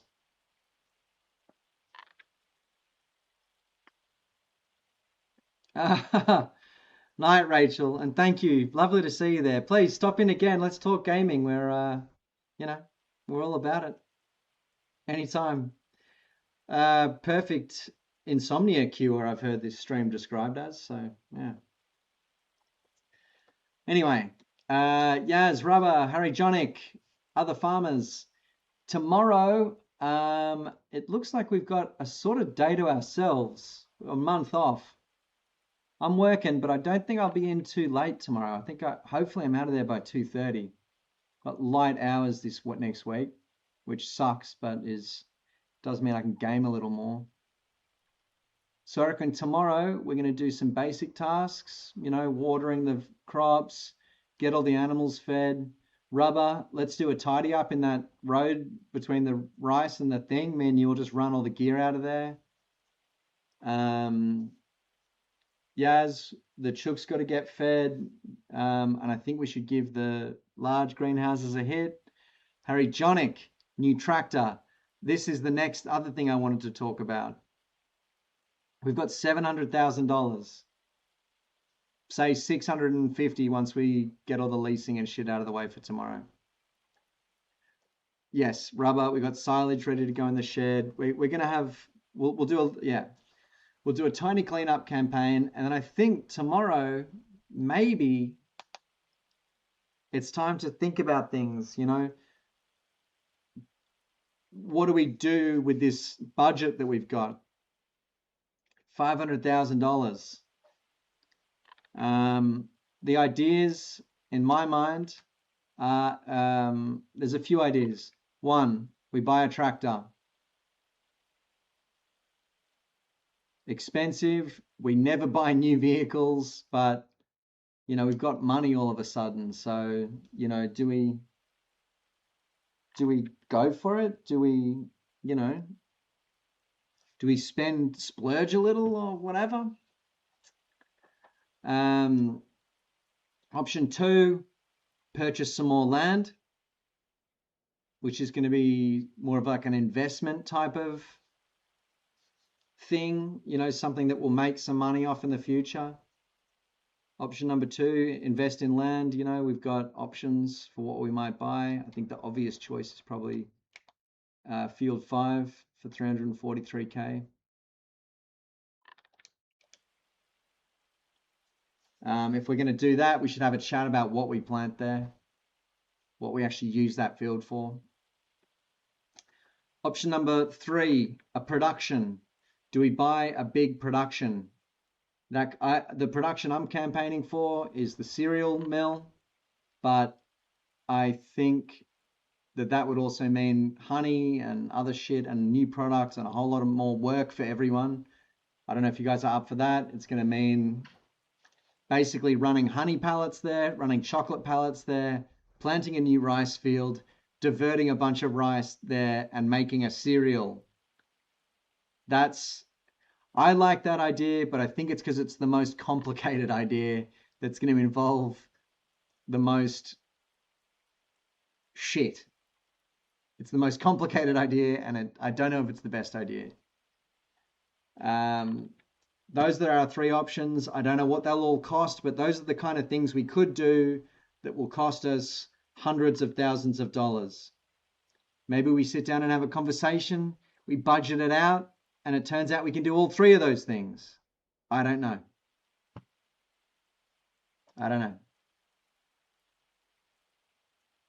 Have a think. Have a dream. More importantly, have a dream, you guys.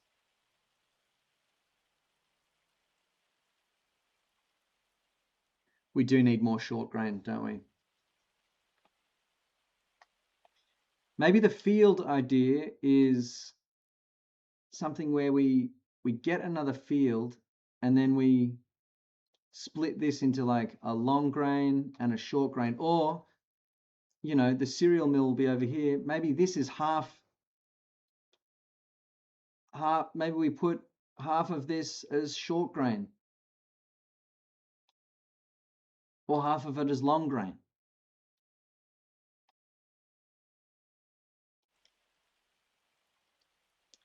But I say tomorrow we do a little bit of tidy up and we just spend a month.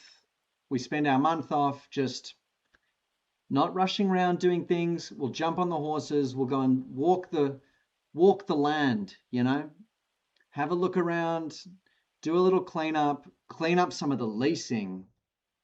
That's a fucking smart idea. That's a really smart idea. That we'll do a stock take. Do a gear stock take, figure out what's important, what we can put back on the leasing market and wait for it to come up secondhand, you know, drop our daily cost because it's costing us 17K a day, the leasing or more. All right.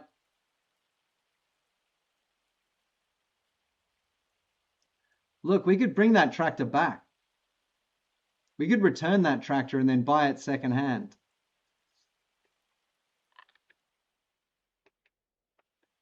We could dump all of our lease gear into the ocean. Oh, yep. Good shout. Farming Hunter. Smart shout, bud. Good idea. Yes. Return. And then we also should return this thing. Well done, Hunter. Good call.